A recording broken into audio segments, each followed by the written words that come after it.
Good morning, everyone. I want to welcome you to today's GE public hearing. We'll go ahead and get started if we can. I'd like to convene today's public hearing, Friday, March 19, 2021, 11 a.m. We have 12 bills before us today. A number of individuals signed up to testify. We look forward to our typical good and lively conversation among the committee members. I want to welcome everyone. Hope they're having a good Friday thus far. Before we begin, are there any comments to be made by the chairs and ranking members? Senator Sampson.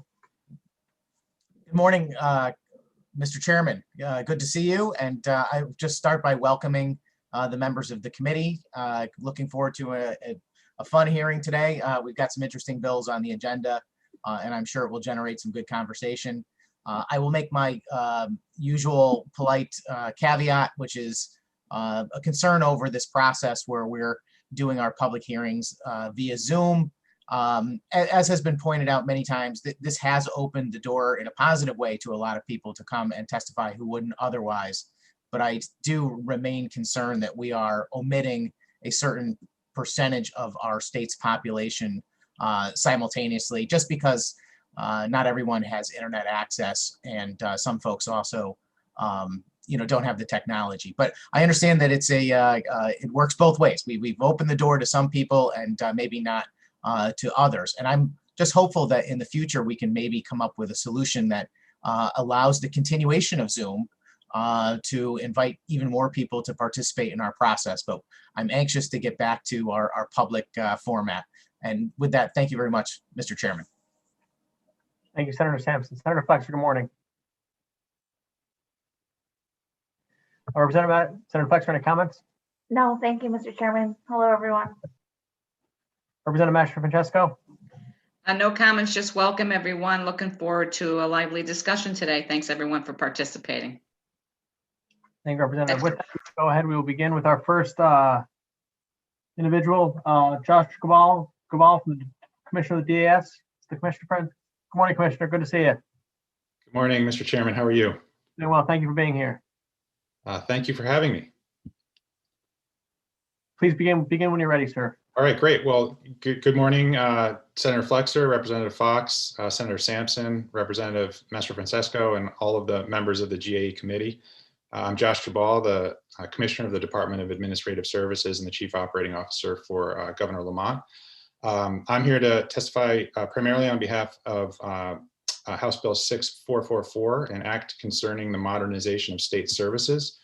I believe you all have my testimony. I wasn't planning to read it all, just to maybe summarize in 1 minute, and then would be happy to take your questions. But in a nutshell, this bill, first of all, will look familiar to many of you. We had it unanimously passed through the House, I believe 2 sessions ago.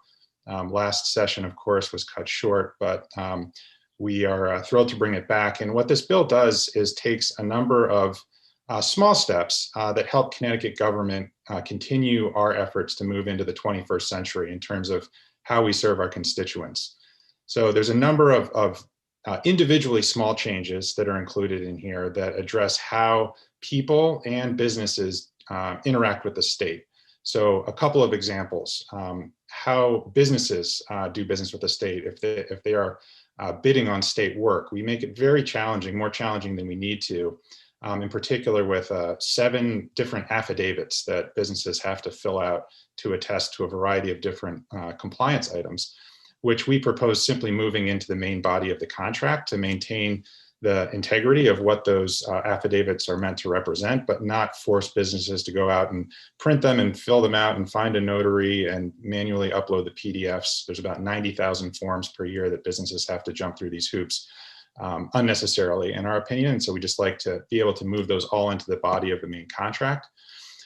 There's also a number of areas scattered across statute where we require actually people to either manually snail mail in documents or certified mail that could be very easily emailed in or submitted electronically today. There's areas where we require people to pay certain state fees with check or cash, where obviously we're all very used at this point to paying for things online. And we already do that in many places around the state. So seeks to enable our agencies to be able to use modern online means to communicate and to transact with our citizens rather than force them to jump through kind of antiquated hoops that don't reflect well on the state in terms of how we do business, and don't meet the expectations that people have of how easy it should be to do business with the state and to interact with us. Those expectations grow every day based on how we all interact with, our bank or with, online shopping platforms and so forth. So we need to get caught up there in terms of how we're interacting with people and serving people. And this bill is fundamentally designed to try to help close that gap and meet the needs of our constituents. So thank you again for considering the bill, and we'd be delighted to take your questions. Thank you, Commissioner. Any questions or comments for Commissioner? Representative Mastro-Francesco, your hand is raised. The floor is yours. Thank you, Mr. Chairman. And thank you so much, Commissioner, for coming here today. Just a quick question. When you're making all of these upgrades, which is great, obviously we want to be in the 21st century, how does that impact the staff monitoring all of that? Does it require new computer systems, more staff, less staff? Can you kind of give me an overview on how that would work? Thank you. Yeah, no, it's a great question, Representative. Thank you for that question. And the answer is it depends what you're talking about. There's many areas, as we've seen through the pandemic, for example, where we can do things online very effectively. But that may require additional, investments in software technology. There's other things that we do as a state that can never go online, that are truly about people interacting with each other, where we do need staff, in many cases where we need more staff. But really what this is about is trying to make sure that we're moving forward, right, with the rate of expectations that people have of the opportunity to take advantages of new technologies that come out that make it easier for us as a state, in many cases more cost effective as well, and enable us to give our constituents that type of experience that they're looking for. So it really does depend, just because the breadth of services we provide as a state, as you know, is so vast and diverse, that there's not really a one size fits all answer to that. Okay, thank you. I think it's important that anything that we can do to make it easier for our businesses to do business with the state, I think is a good thing. Well, thank you so much for answering my questions. Mr. Chairman, I have no other further questions. Thanks again. Thank you, Representative. Any further questions or comments? Senator Flexer. Thank you, Mr. Chair. Good morning, Commissioner.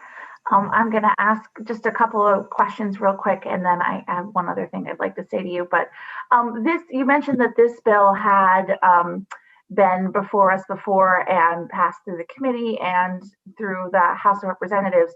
Can you tell us how any of this has changed from the proposal 2 years ago?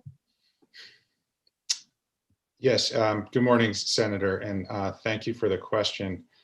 I do not believe that we have changed this bill since 2 years ago. I think the only element that may, actually, I think there is one element that I believe is actually maybe two elements that are new. One is in section 14, there is a concept in here of in partnership with Connecticut Innovations, which, as you know, is the state's kind of quasi-public venture capital firm. We had been in discussions with Matt McCooey, who is the CEO of CI, looking for opportunities to help Connecticut-based businesses that are doing new and innovative things more easily do business with the state of Connecticut. So we have a lot of really innovative companies in Connecticut, as you all know, that are startups in often case and may shy away from doing business with the state or trying to help the state solve hard problems because they would have to go through the usual, 6 to 9 month procurement process. And so the concept here is to use some language that CI already has on the books in statute around testbed legislation that enables small kind of proof of concept or pilot proposals for innovative companies to do those POCs or those pilots with state agencies to see if it works, right? To see if it's worth further investing in or further pursuing. The benefits to the state are, we get easier access to innovative technologies from Connecticut-based businesses, but it's also an economic development tool. It's for, some of our startups, for them to get their foot in the door with a big customer like the state of Connecticut, to have us as a reference, right? Which is very helpful to them if they're at an early stage, to be able, when they're out selling to, other states, other businesses around the world, to say, hey, state of Connecticut is a customer of ours. And that's very helpful for startups. And so there's a mutually beneficial relationship there.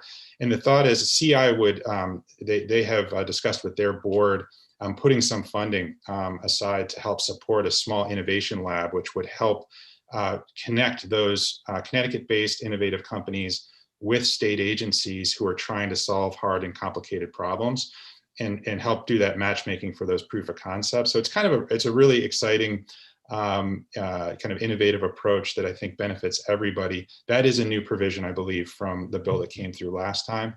And then the other piece, which I believe is new, is sections 19 through 25 propose to eliminate some, we've done some work to try to look for reports that best we can tell nobody uses or looks at, and or where the information is already provided through other means. So it's essentially reports that agencies have to go through a lot of time and effort to produce, but that our sense is that are either redundant with that information already being provided, For example, there's one in particular that references a report that was a one-off report from a decade ago or something. So it's a little bit of just kind of housekeeping of cleaning up activity that we don't think is necessary any longer. I think those are the only two that are new. Great, thank you. Thanks for sharing that. Well, then I would just ask, there was nothing that's come up over the course of the last year that might have needed to be added to this bill in terms of how the state government functions that you might want to be flexible moving forward, as we contemplate and hopefully are beginning the end of the pandemic? Yeah, a lot of it is, a lot of what we've done and what we'd like to continue to do is, within, kind of our current, statutory framework and requirements, how we utilize technology, subject to appropriations and, IT capital being available and so forth. But within those constraints, the execution or the implementation of a lot of these projects is already available. There is, obviously we've relied heavily on telecommuting, right? A lot of our employees working from home, either largely or intermittently during the pandemic. That is, as I'm sure you're aware, subject to negotiation with our state employee unions, and is a topic that I know will be negotiated in the upcoming contract negotiations there. After the state of emergency is over. But for the most part, the use of technology and a lot of this bill is really meant to pick up the little bits and pieces that are in statute that, if we clean them up, will help enable us to keep a lot of the efficiencies we've had in place during the pandemic in place. Okay, great. Thank you for that. Well, then lastly, Mr. Chair, I would just say to you, Commissioner, I've had the opportunity to say this to you before privately, but I think when people who might be watching this hearing, or people who, the folks who are my colleagues today, look at you on the screen again, and we just have a lot of gratitude to you and Governor Lamont and the rest of your team for your tremendous leadership over the last year. And I'd be remiss if I didn't take the opportunity to thank you for your dedicated service. I can't imagine how tiring and exhausting it has been, but Connecticut has been a leader in the response to this pandemic in so many ways. And I just want to thank you personally for your commitment and all the great work that you've done. And coming into our homes, it felt like almost every day for a while there, and still several times a week, telling us the facts and trying to help guide us through all of this safely. We can't thank you enough. Thank you, Senator. It means a lot. It's been a massive team effort where leaders across the state have risen to the challenge, and it's been an honor to be a part of it. Although I will tell you, I really enjoyed being here talking to you today about things other than COVID, talking about the business of state government post-pandemic that we're all very excited to really sink our teeth back into. Thank you, Mr. Chair. Thank you, Senator. You echo the sentiments I know of many of us. Representative Thomas, your hand is raised. The floor is yours. Thank you, Mr. Chair. Welcome, Commissioner. Let me echo the Senator's thanks. I'm a new legislator, but I feel like I know you very well because I've seen you so often. So thank you for keeping us informed and safe and all of that good stuff. At the beginning of your testimony, you said you were here primarily for 6444, but I'm hoping I can ask you a question on 883. And that is the recommendations for women and girls. Yeah, exactly. And I just had a question since I have you here. I thought, who better? I wanted to get a better sense of what is done now, because I thought that openings, requirements for some of the state board and commissions, I thought they did live on the website currently. But could you, I noticed in this language, I think it's line 140, you talk about setting up, it sounded like a new system for listing that information. So I just wanted to understand how it currently happens. Yes. Sorry if I'm putting you on the spot there. No, not at all. Thank you, Representative, for that question, because you actually reminded me. I alluded to primarily here on 6444. This was the other bill that I actually had intended to mention as well. So thank you for teeing that up. Yes, I am here also to express strong support for that bill as well. The boards and commissions postings are currently posted on Job Apps, which is our statewide online job portal. So really what this is doing is codifying that as current practice.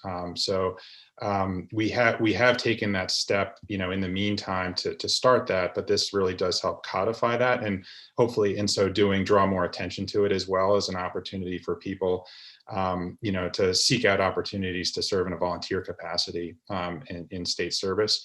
And as part of that, we're also, directing appointing authorities to seek out diverse candidates and consider candidates who are recommended by organizations, that represent, interests of broader gender and racial diversity as well.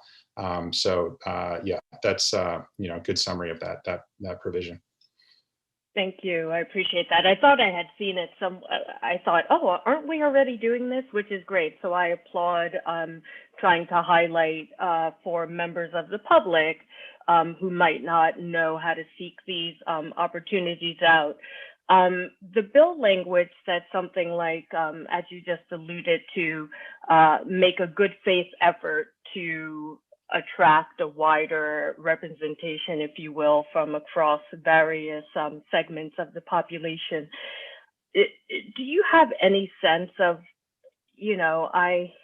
for obvious reasons, I hope are clear to you, I always feel like people make a good faith effort toward diversity, but I'm always unclear what that actually looks like in practice. Could you talk through how you think some of these boards and commissions might accomplish that, or how they do it already, or how this bill might change that behavior?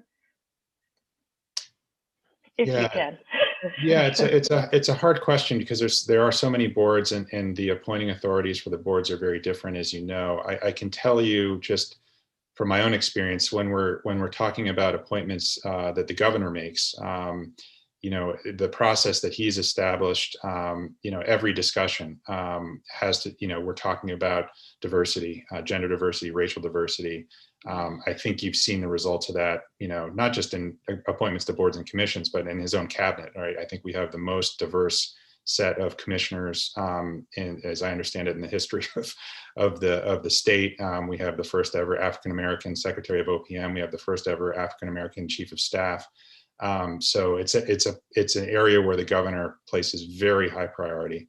When it comes to appointing authorities, from legislative leadership or others, I can't speak for them, but I know it's a shared goal. Has been my experience so far across all the appointing authorities. No, definitely. And I don't want to imply otherwise. I had a conversation with the State Historic Preservation Board about something before the Commerce Committee, and was shockingly pleased on all the anti-racist work they are doing to fill their boards and commissions. So I think many are doing it across the spectrum, but I thought, let me ask you while I have you. Thank you so much for your time. Thank you, Mr. Chair. Thank you, Representative Thomas. Any further questions or comments for Commissioner? Commissioner, if I could just ask you a few quick questions. The bill, I find the bill to be very interesting and dynamic in many respects, and innovative. And a few parts of it in particular. One, I believe it's Section 8, where you further define or clarify the idea of a small business. Can you speak to us a little bit about that section? Absolutely. So, in the spirit of making life a little easier for our small businesses in Connecticut, so we currently essentially inflict on them two different standards for how you qualify as a smaller minority-owned business.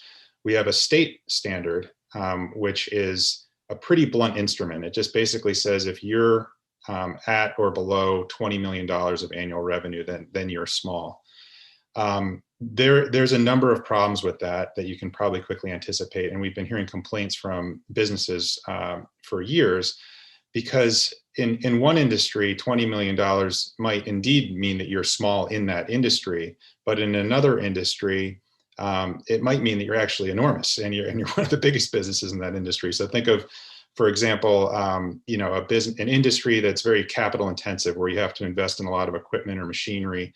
You may have very high revenue, $20 million or above, but in the scope of that industry, you may be one of the smallest players. You may actually be a small business in that industry against some really enormous competitors.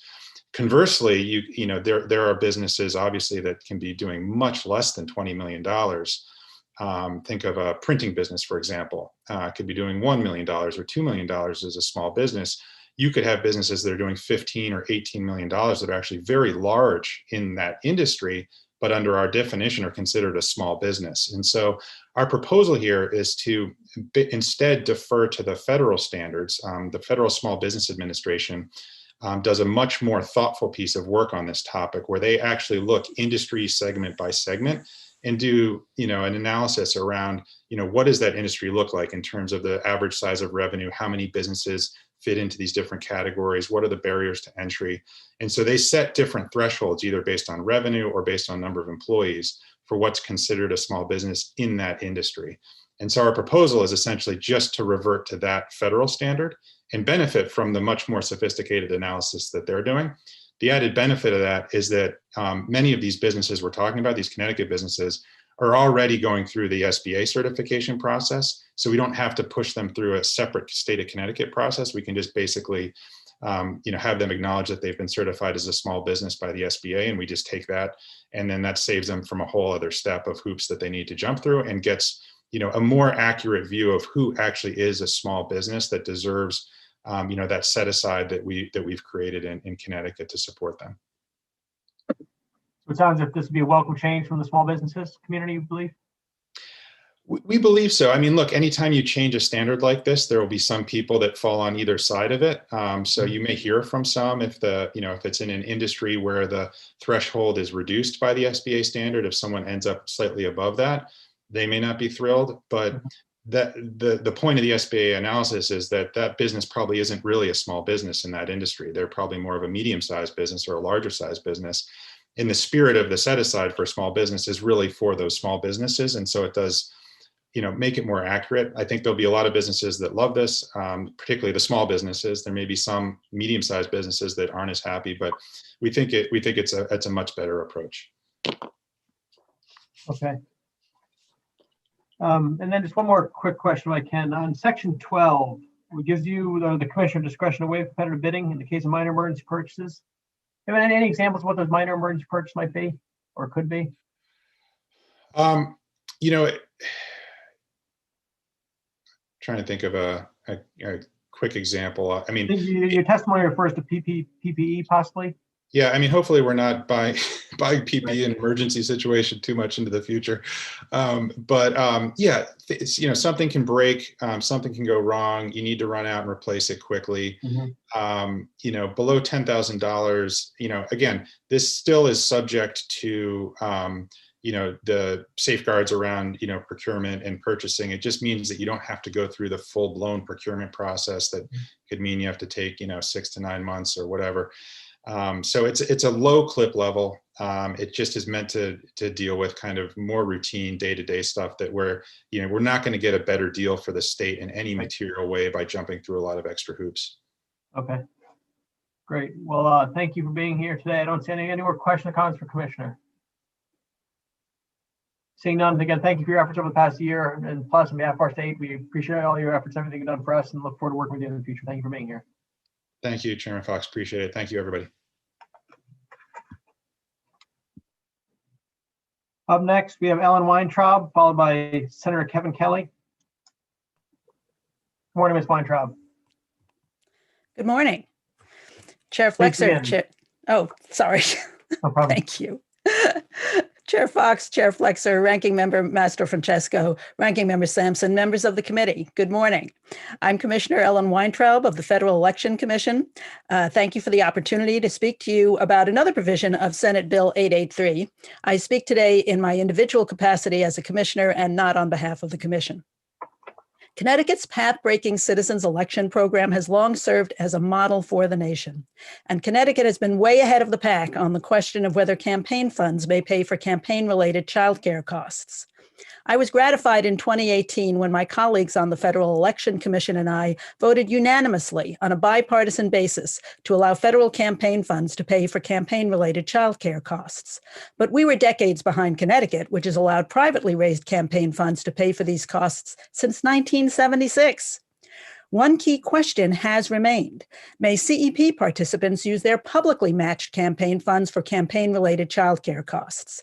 Your state elections enforcement committee struggled with its regulations and ruled no in 2019, but a Connecticut Superior Court flipped that decision last August. That is a great win. When parents can use campaign funds to pay for childcare while participating in your terrific CEP, the door to elective office opens to a whole different group of people. At a time when a lot of people are concerned about political power being concentrated in the hands of a smaller and smaller segment of society, a law like this may help to open the door to political participation for more younger candidates, more female candidates, people of limited means, and generally may help to advance a more diverse group of candidates who can bring new perspectives to politics. A great win. But you need legislation to nail that win down permanently, and Senate Bill 883 can do just that. It is a truism that the most valuable and scarce asset of any campaign is the candidate's time. Campaigns go to great lengths to maximize the efficiency of the candidate's use of her time. Drivers race candidates from event to event, meals are skipped, sleep is foregone, jobs, spouses, and significant others are neglected, all in the name of freeing up the candidate's time for the campaign. But if candidates are parents, they must provide care for their children, a time-intensive obligation that they cannot ignore. All kinds of campaign expenses that free up candidates' time pass muster because they so obviously directly further the campaign. Can a campaign pay for a car rather than having the candidate walk 20 miles to an event? Of course. Can a campaign pay for a phone line for campaign headquarters so the candidate can call voters rather than having to walk around the district to see everyone in person? Of course. Senate Bill 883 would guarantee that childcare is treated as a cost that directly furthers a political campaign, just as surely as payments for transportation and telephones. In fact, dollar for dollar, childcare may be among the very cheapest ways for a campaign to buy significant time for its candidate to get out there and win some votes. I enthusiastically encourage you to support this provision, and I thank you for the opportunity to speak to you today. Thank you, Commissioner Weintraub, for being here. Appreciate your time. Representative Blumenthal, your hand is raised. Thank you, Mr. Chair. And I just wanted to thank Commissioner Weintraub. Thank you for being here. How did you hear about our bill today? I think a little birdie in your home state brought it to my attention. Well, that's good to hear. I think one of the I don't want to say silver linings, but one of the realizations we've had about legislating during the pandemic is that virtual connectivity and virtual appearance has had some positive sides to it. And in my opinion, the fact that someone of your stature could come in and opine on our bill without having to travel here is a big positive. Would you mind commenting just generally about if you have any comment on the use and availability of technology, and if you have any perspective on how it can be used in legislating or politics from your perspective? Well, that is a big question. Technology has really revolutionized the way that campaigns are operating, particularly during the last year. We see it at the Federal Election Commission as having revolutionized the way funds are being raised. People have been able to really amplify the money that they can get from small donors because of money that gets contributed over the internet or through text messaging. And this has really been great because I think the more money that people are able to get either from public sources or from small donors, the less indebted they're going to be to the big donors who may not necessarily represent the interests of everybody in your community. So I think, there are I think we have to be vigilant to make sure that technology doesn't get used to mask who's behind advertising or who's behind the solicitations, because we have seen an increase in people getting scammed by people who set up PACs that appear to be doing good work on behalf of particular candidates, but end up pocketing the money. So, you know, as with everything, there are pros and cons, and we have to remain vigilant. But overall, I think it's been a boon to candidates. Well, thank you very much for being here. I couldn't see you on the screen without saying hello and asking you a question, but we really appreciate you being here, and thank you for your testimony in support of the bill. Thank you, Mr. Chair. Thank you so much. Thank you, Representative. Representative Carpino, your hand is raised. The floor is yours. Thank you, Mr. Chairman. Commissioner, thank you. I run with a 2-year-old, and then I ran with a newborn and a 4-year-old. So although you and I may just not necessarily agree on this proposal, I have some technical questions. I certainly have some experience. How would you view, we're in the sandwich generation, or at least I am. How would you address candidates who take care of parents? So care for elderly or elderly and ill parents is often a burden, and that care isn't cheap either, not for quality care. How do you see that fitting into this framework? Because that is still care for someone you're responsible for. Thank you so much for the question. That is a great question. And I am sadly no longer a member of the sandwich generation, but I have been there. I feel you, really. And I think that provisions like this could be expanded to include elder care, or frankly, I have an adult son who is disabled. So there are, there's small children, there are larger children sometimes who still need care, and there are elderly parents. All of these caregiving situations provide challenges for for many people, but including candidates. So I think the provision could be expanded to encompass those things if you were interested in doing so. When it was presented to the Federal Election Commission, it was presented as a child care request, but I believe there are bills in Congress right now that would codify and expand it to elder care as well. Thank you, and I'm sorry for your personal loss.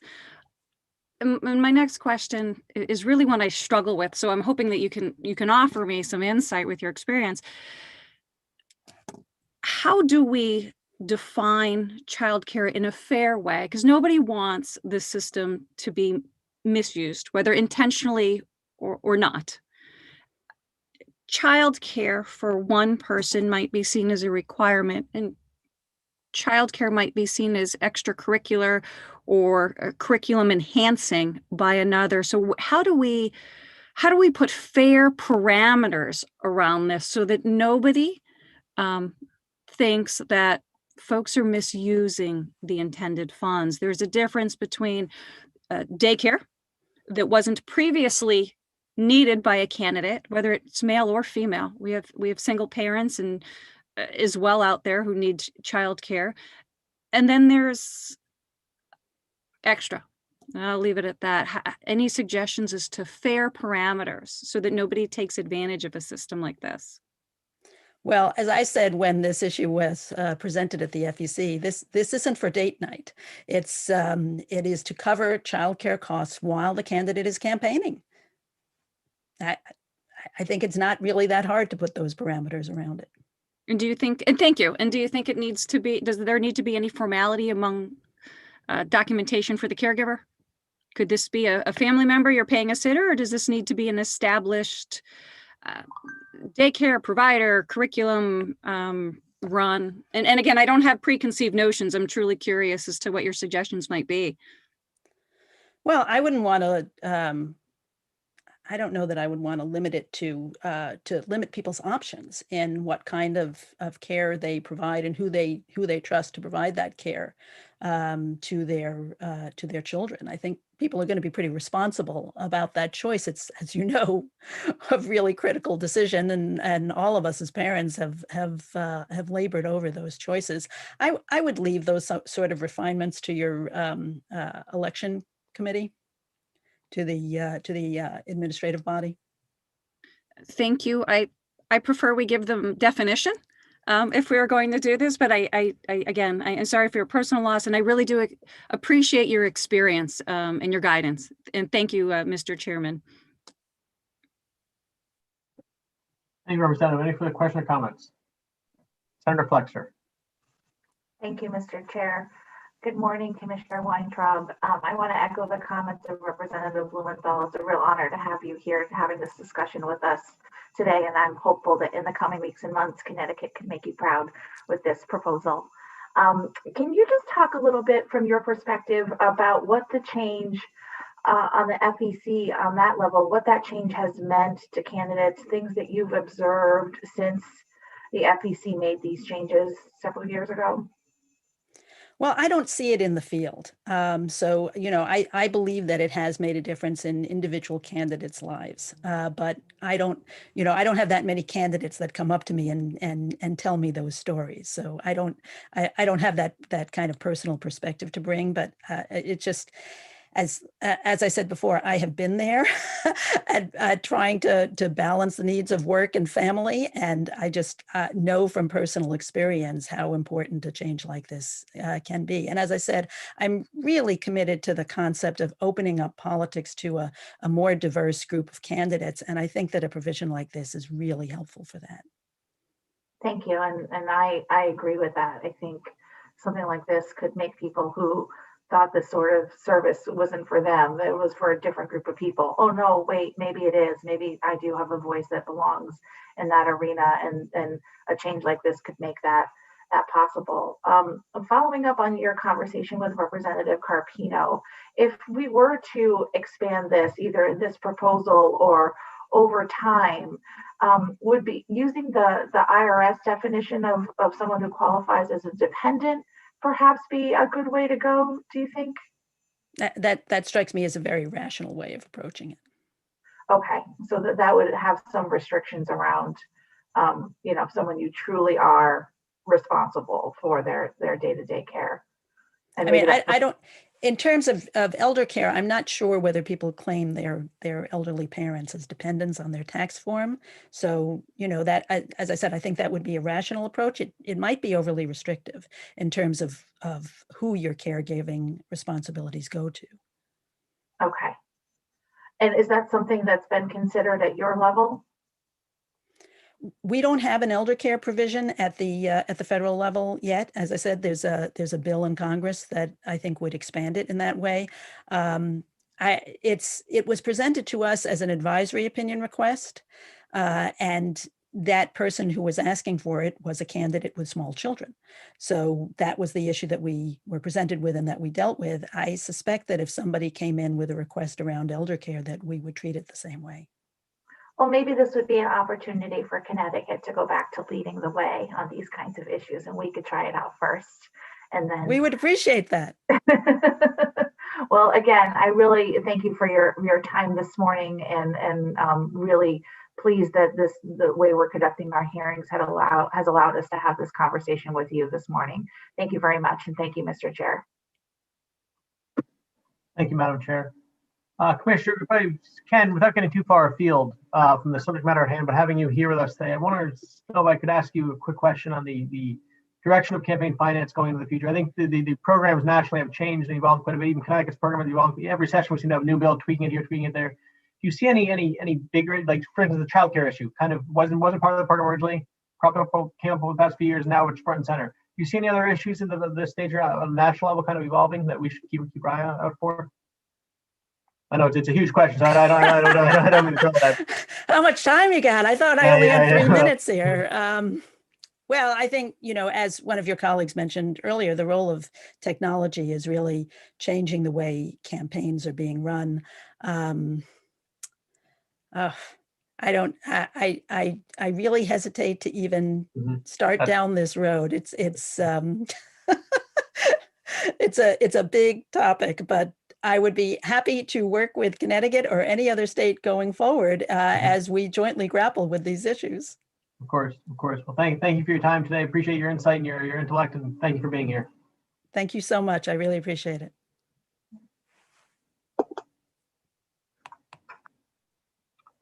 Up next, Senator Kevin Kelly, followed by Senator Matt Lesser. Good morning, Senator.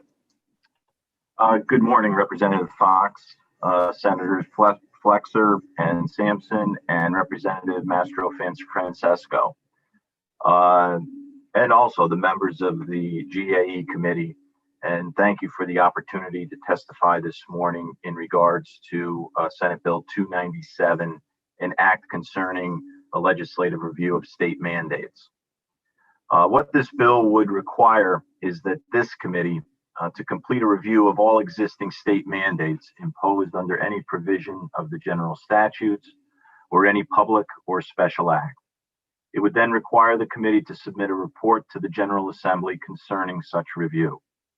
State mandates, while often well-intentioned, can at times have a crippling impact on our towns and cities, driving up costs, making it harder to fund core social services, and hurting the overall affordability of our state.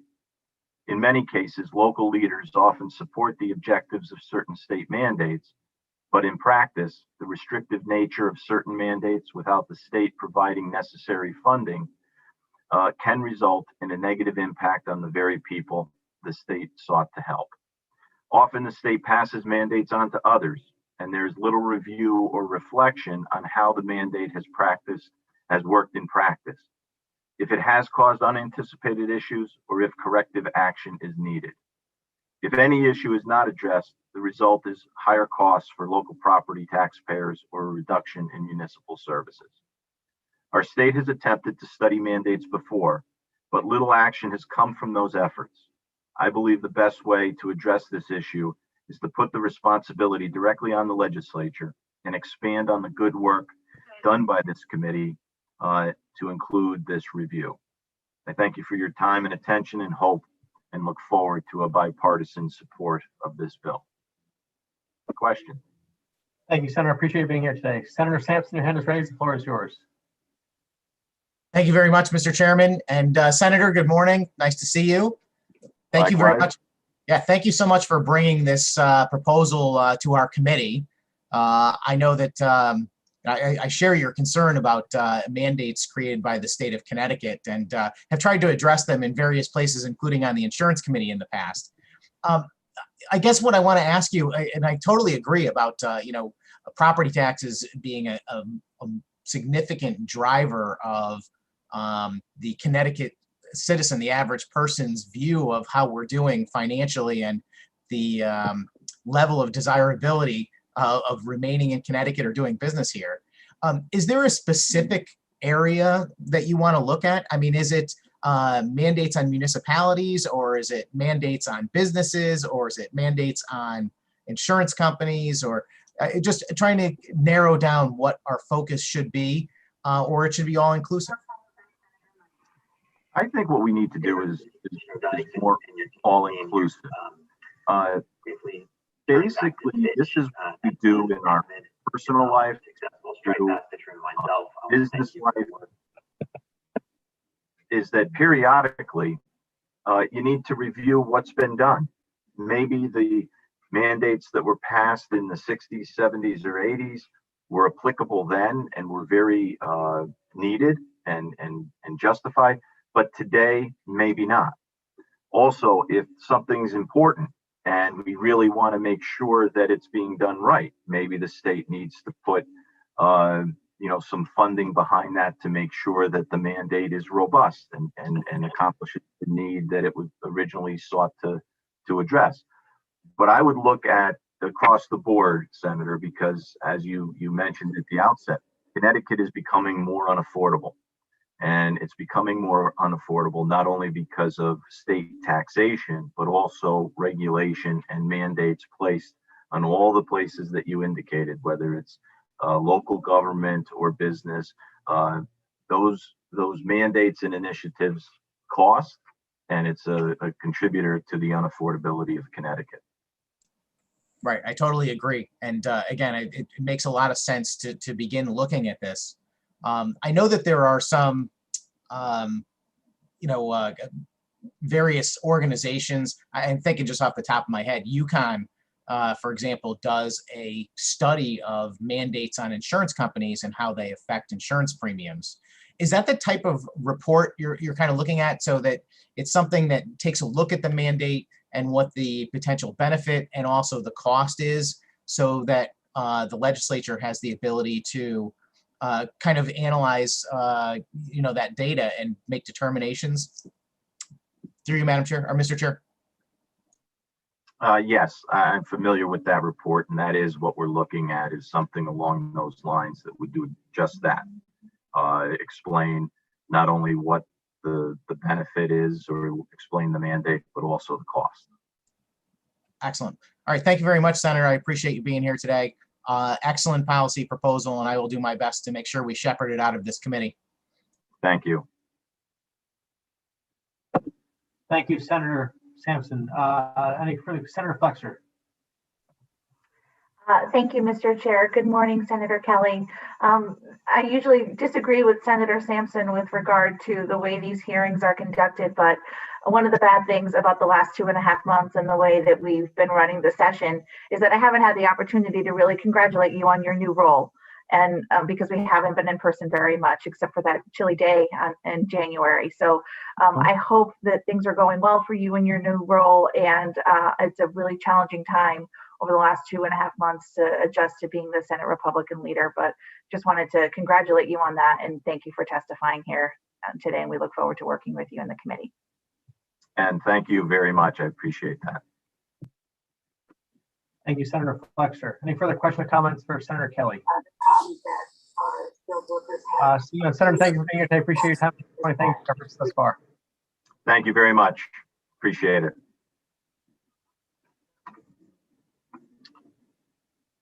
Up next, Senator Lesser is not here. We're Senator Paul Formica.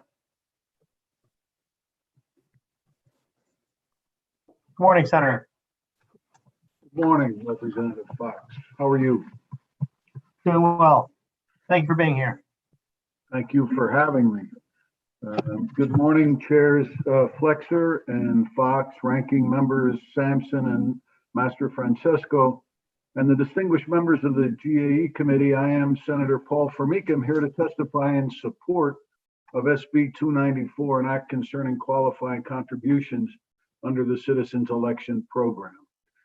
I believe this measure will address a fundamental problem in the way that the Elections Enforcement Commission handles what they term as disqualified contributions. I have a fairly detailed testimony that I believe you all have that goes into specifics, but I can summarize quickly in that, most of us, I would expect, use this program. And most of us, when we submit our contributions to the Citizens Election Program, we add a buffer check because there are always disqualifications. The beef that I have for years is that while we're given an opportunity to rectify some of those disqualifications, there are many that are not, and they are simply disqualified and kept by the Citizens Election Program. I believe that those folks who contributed to me and to all of you did so to contribute and support each of our campaigns. And if for some reason those contributions were disqualified based on whatever, those should be then returned to the people that contributed those funds. They can do that simply by having the CEP return it to the treasurer with the mandate that the treasurer return those funds to the contributor with a hearty thank you for processing, for contributing, but for some reason or another, they were unable to be processed. So I'm hoping that the committee agrees and gets this bill out of committee so that we can have a further conversation on the floor of the House and the Senate. Thank you very much. Thank you, Senator, for your testimony. Questions or comments? Senator Sampson, your hand is raised. The floor is yours. Thank you very much, Mr. Chairman. And thank you for being here today, Senator. Good morning, sir. I really appreciate your testimony this morning. This is a bill that we've had in this committee before, and something that I have supported. In fact, it seems to me that we've had significant bipartisan support in the past, because this is something that affects all candidates, and certainly the people that serve on this committee and across the legislature are very familiar with this process. And I agree with your comments completely. Do you know if the SEC ultimately advises the donor if their donation is disqualified? I'm presuming they don't, because how would they know? I mean, the SEC is just telling your treasurer, that donation doesn't count, but they're still keeping the money. So unless the money's returned, I would assume the person thinks it's counted. Do you know the answer to that question through you, Mr. Chairman? Thank you, sir. I do not know the specific answer, but I would seem to agree with your assessment that there is no notification. The only reference that I've found to this practice is in the forms that we all must sign up front, saying that we agree that these forfeited funds would stay with the CEP. So I think we would have to just change that that form to reflect that should there be a disqualification of funds, the contributor has earned the opportunity to get those funds back. Right. So last year, I had a conversation with some representatives of the SEC when they were before the committee, and we did talk briefly on this subject.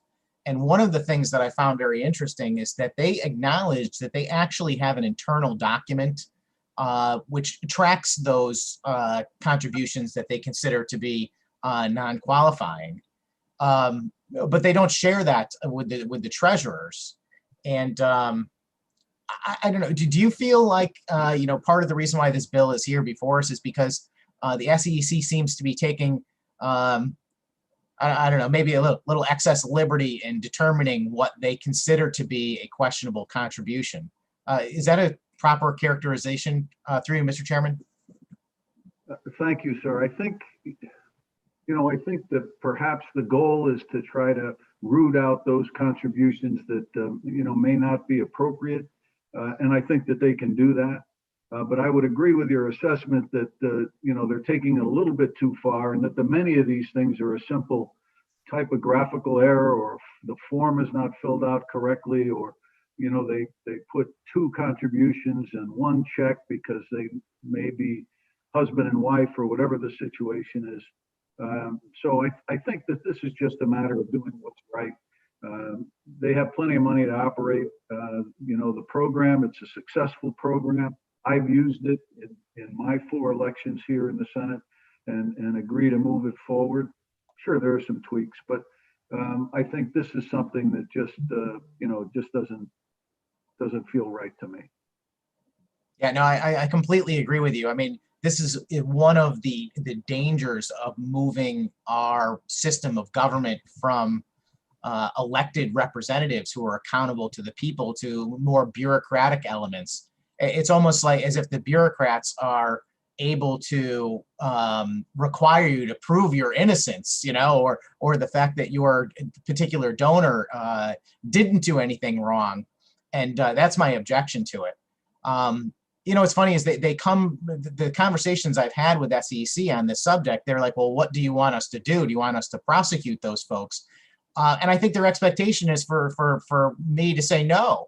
But it's exactly the opposite. I believe if someone is making straw contributions or something like that, they ought to be prosecuted. Isn't that the point of having a clean election process? Would you agree with that, through Mr. Chairman? Absolutely. If the intent of this, which I agree with you, I believe to be to ferret out those contributions that are inappropriate, then let's take the necessary steps to, 1, make sure that inappropriate contributions are not part of the process, and 2, if there are prosecutions to be had, to help stymie that behavior, then I think we should do that. But the simple contributions that, for one clerical error or mistake or another, are the ones that we're talking about here, and very easily could be returned. to the donor. Yeah, thank you very much, Senator Formica. I completely agree. I know in my own experience, I've had a few of these over the years. I remember one situation where they denied a donation because of the person's last name. And of course, it was an unusual last name, and it corresponded with someone who happens to be a state contractor. But this particular donor was not a state contractor, and they should not have had their donation questioned. And to me, that's like the ultimate in taking too much liberty by saying, oh, well, you're going to have to prove this person's not associated with this business. And to me, that's the danger of taking this too far. So I really appreciate you bringing this to the committee this year, and your testimony is spot on. And I really hope my colleagues understand this is not a partisan issue. We want that system to work the way it's intended, and people that are up to no good, we should follow through instead of just using the system as a way to funnel the money into the CEP coffers. Anyway, thank you very much, Senator, and I appreciate the opportunity to ask the questions, Mr. Chairman. Thank you. Thank you, Senator. Thank you, Senator Sampson. See no further questions, comments. Thank you, Senator Formica, for bringing this bill to our attention. We appreciate you being here today. Thank you for your testimony. Thank you, Mr. Chairman. I appreciate it. I wish you all a wonderful afternoon. You as well, sir. Thank you. Thank you. Up next, Senator Matt Lesser. Good afternoon. Good afternoon. Good to see you, Senator. Good to see you. I was just verifying that it is in fact afternoon, and it is on the nose. Good afternoon, Representative Fox, Senator Flexer, Senator Sampson, and Representative Mastro Francesco, and honorable members of the Government Administration Elections Committee. It's great to be before you. I'm here to testify in support and testify in support of two bills that I'm hoping will attract broad bipartisan support. The first, Senate Bill 138, would address the issue of faithless presidential electors. What is a faithless elector? Well, we all go into the ballot box, or the ballot booth, to select our preferred candidates for president. What we're actually doing, although it doesn't say so on the ballot, is selecting electors. And those electors have sworn an oath to cast their ballots for the candidate listed. So in the last election, some had pledged to support Donald Trump and Mike Pence, and others had pledged to support Joe Biden and Kamala Harris. But we've seen a trend in recent years across the country, fortunately not in Connecticut, where electors lie. They promise, they swear an oath to cast their votes in a certain way, and then they go rogue. They substitute their judgment for the will of the people. And this is causing problems. It hasn't yet thrown a presidential election in recent history, but it is causing problems. And in 2016, there were 10 faithless electors, and they were on both sides of the aisle. So in the case of Democratic electors, some of them chose to vote for Colin Powell, for Bernie Sanders, for Elizabeth Warren, and in one case for Faith Spotted Eagle. And on the Republican side, there were Republicans who had promised the public that they would support Donald Trump, but then they chose to cast votes for John Kasich or Ron Paul, again, attempting to thwart the will of the voters of their states.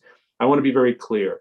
This is not related to anything about national popular vote or how you select the electors, but it's a question about whether or not electors should be permitted to lie and what the consequences are. There was recently a Supreme Court case, the Chiafalo case, in which the Supreme Court of the United States ruled 9-0 that states like Connecticut have the ability to remove electors who violate their oath and replace them with people willing to keep their oaths. That reduces the likelihood of chaos or hanky-panky at the meeting of the Electoral College. It provides predictability, and it's something that has attracted bipartisan support across the country, and that's why states across the country have done it. In 2016, when there were 10 electors who were able to sabotage the will of the voters of their states, there were 4 who weren't, because their states replaced the electors, and Connecticut should join them. Secondly, I want to talk about another issue, Senate Bill 640, which concerns social media companies influencing the outcome of elections. This has been a persistent issue. It was an issue in the 2016 election. It's been an issue in the 2020 election. Whether or not it doesn't cover whether or not public figures are bans or anything like that, or Section 230 of the Communications Decency Act, but it does question, it does scrutinize changes made to algorithms in a short window before the election, saying that we want to make sure that social media companies aren't able to put their thumbs on the scale and influence the outcome of the election, and give the burden of proof, put the burden of proof on them to prove that that's not what they're doing if they change an algorithm in a short period before the election. It also requires them to disclose spending on social media platforms the way, to be honest, Facebook does currently. But this is a perennial issue. I know it's a concern to members of both parties, and would hope that this committee move it forward. This is a repeat of a bill that had been previously introduced. And so would welcome any questions and thank the committee for its time. Thank you, Senator, for your testimony today. Senator Sampson, your hand is raised. Thank you, Mr. Chairman. And Senator Lesser, thanks for being here today. I have a couple of questions on both bills. I'm pretty much in agreement with you on Senate Bill 138. You obviously have been digging deep into this subject, so maybe you can just answer a couple of questions for me that I'm curious about. The first one, through you, Mr. Chairman, do we know, does every one of the 50 states use this same, they may choose their electors in different way, but do they all have electors? Yes. So all 50 states do have electors. And my understanding from your testimony, and I think I was aware of this before, that some states do bind their electors. Do you know what the ratio is, through you, Mr. Chairman? That's a good question. I don't have the latest. I know since the Supreme Court decision that allows states to bind their electors there's some states that have different kinds of fines. Some have a fine. They have, I think Connecticut has a penalty, but there's no listed penalty. It just says you shall do it.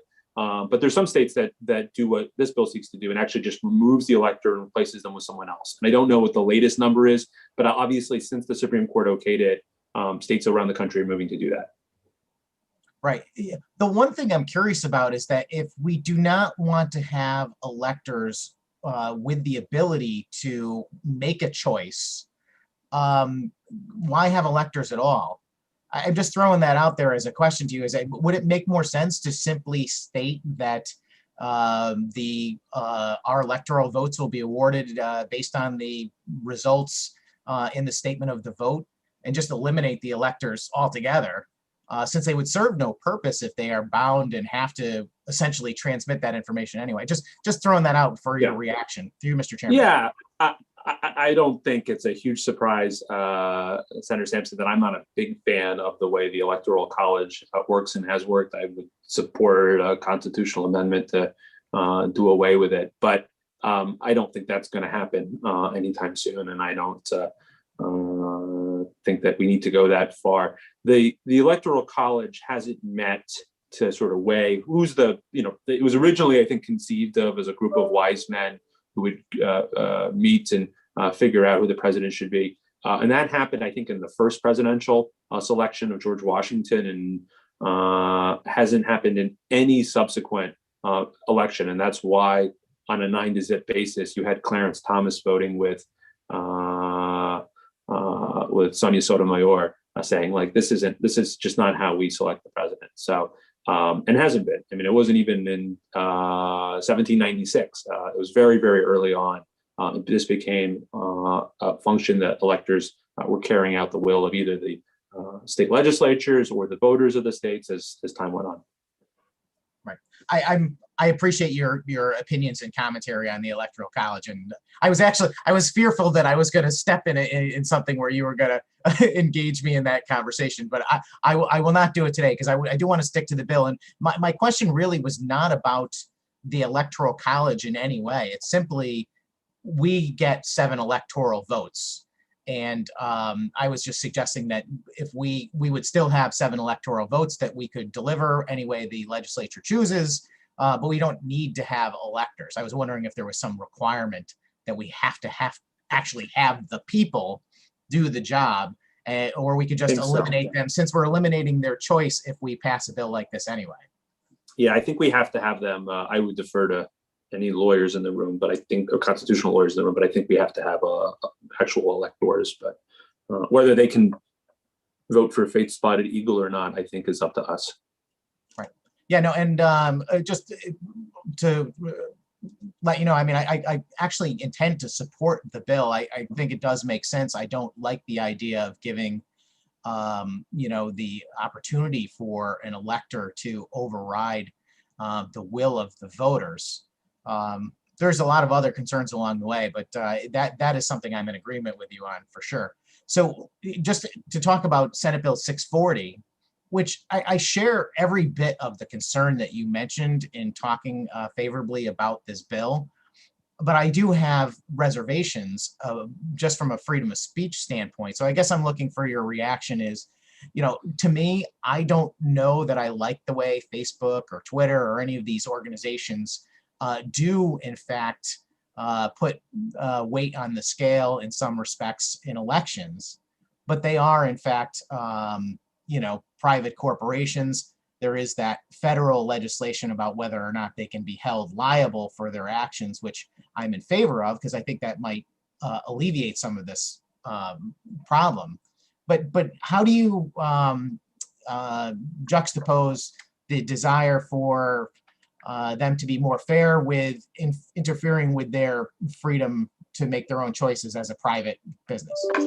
Well, the bill, as you have it before you, allows them to, there's no change under existing law. The corporation under the Supreme Court decision or recent Supreme Court decisions can spend money to influence the outcome of elections. I think that's terrible, but they have that ability. But what this would assume is that if a social media company is changing an algorithm to benefit me or to benefit you or to hurt me, that should be viewed as a campaign contribution, unless they can prove that it's not.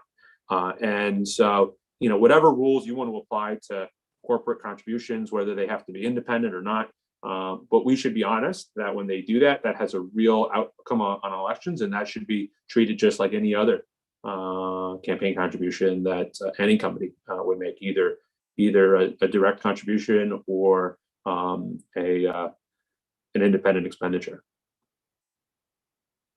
Thank you for that answer. And I'm in somewhat of agreement that I would consider their efforts to be a campaign contribution. The level of disclosure, I guess, is another part of the concern I have. So, if some independent person or entity purchases an ad on Facebook, for instance, to run a campaign ad, this bill, my understanding is, would require that be reported to SEC. So I guess, what does that propose to solve, I guess, is my question through you, Mr. Chairman. Yeah, thank you. And I think the issue is we've seen just a transformation of how political spending is done, and obviously a lot is done online now. On a voluntary basis, Facebook, Google have stepped up and have purported to catalog the spending that takes place on their platforms. And what this bill would do for large platforms only, we're not going after little websites, but for large platforms only, is make sure that we're codifying that. We're making sure that they continue to do that so the public knows what's going on. And if you start seeing ads with your face on it and it's not clear who's behind them, that the social media companies, the publishers have to disclose that, as they are currently doing or say they're doing on a voluntary basis. So at least we know where spending is coming from, and we don't have to wonder, it seems to violate Connecticut law, but we don't know who to go after. Right. Let's say there's a video that pops up on Facebook that has your face on it. It says Senator Sampson is terrible, vote against him, vote for the Democrat, and there's no paid for by, there's no anything, there's no disclosure. that would raise questions. And is Facebook behind that? Is somebody else behind that? Who's paying for that, et cetera? We're saying is that the publishers have a responsibility to keep track of who's doing that and to share the information that they have. I think it just helps the public track that kind of spending. And if there is a problem with the law, it will allow you to file a complaint with the state election enforcement commission. Do you envision some sort of dollar amount limitation? Just talking about a policy like that. I mean, some individual person contributing $20 to a Facebook ad versus, a major media campaign by some third party, to me is a bit of a different thing. And it's kind of related to conversations we've had about dark money before. Just curious if you think that monetary threshold makes sense. Through you, Mr. Chairman. That's a good question. I to be honest, I hadn't thought about that until just now. I was more focused on the websites that we would be targeting, less that, obviously Facebook and Google have different resources than, somebody who wants to create their own website. So I was more focused on the platform and limiting it to the largest platforms. But if you have ideas about that, I would be happy to work with you. I don't have a strongly held opinion. There may be some de minimis $5 ad saying Matt Lesser is a joke is okay. I don't know that we need to. I'm happy to work with you on that. Sounds good. I would actually welcome a conversation on this subject. So if you do want to have one, let's definitely get together and talk about it. Thank you very much for your testimony today, Senator, and thank you, Mr. Chairman. Thank you, Senator Sampson. Up next, Representative Palm, your hand is raised. The floor is yours. Thank you, Mr. Chair. Good afternoon, Senator. If you look at the history of faithless electors, it's really interesting. In 1872, there were 63, and then we had, for the next 150 years, 1, until, as you point out, the 2016 election with 10. Is the impetus behind this bill, do you think, preemptive? Do you feel as though going forward this is going to happen more often? Given that for the longest time it wasn't an issue. Thank you, Representative Palm. That's a great question. And yes, actually, Connecticut's been very lucky. We have never had a faithless elector in Connecticut, and I hope we never have one. That is an unwanted problem, and I think we are trying to be preemptive.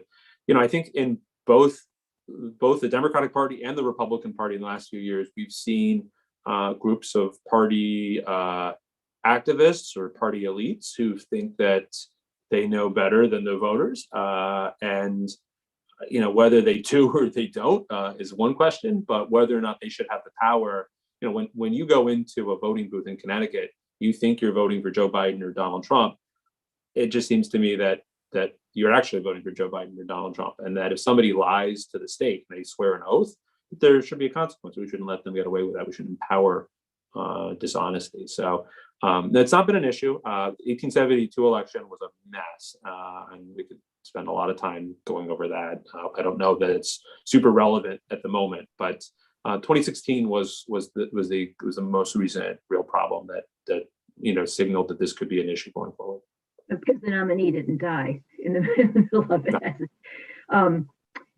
Well, I think, when we talk about legislation, it can do really one of three things, right? It can codify what's existing, it can change what's wrong, and it can put something new. And so again, preemptively, I think there's an impulse sometimes to say, well, if it ain't broke, don't fix it. But I like preemptive measures that anticipate something down the line that might actually break, especially when it comes to our democracy. So I think this is a good idea, even if it isn't a huge problem now, it might someday be. And then, Mr. Chair, if I may, I have a question for the senator about SB 640. How would we quantify the value of this? I like the idea that it's more than truth in advertising. It's about quantifying a potential impact, just as a financial contribution would have. Do you have any ideas on how we would quantify that?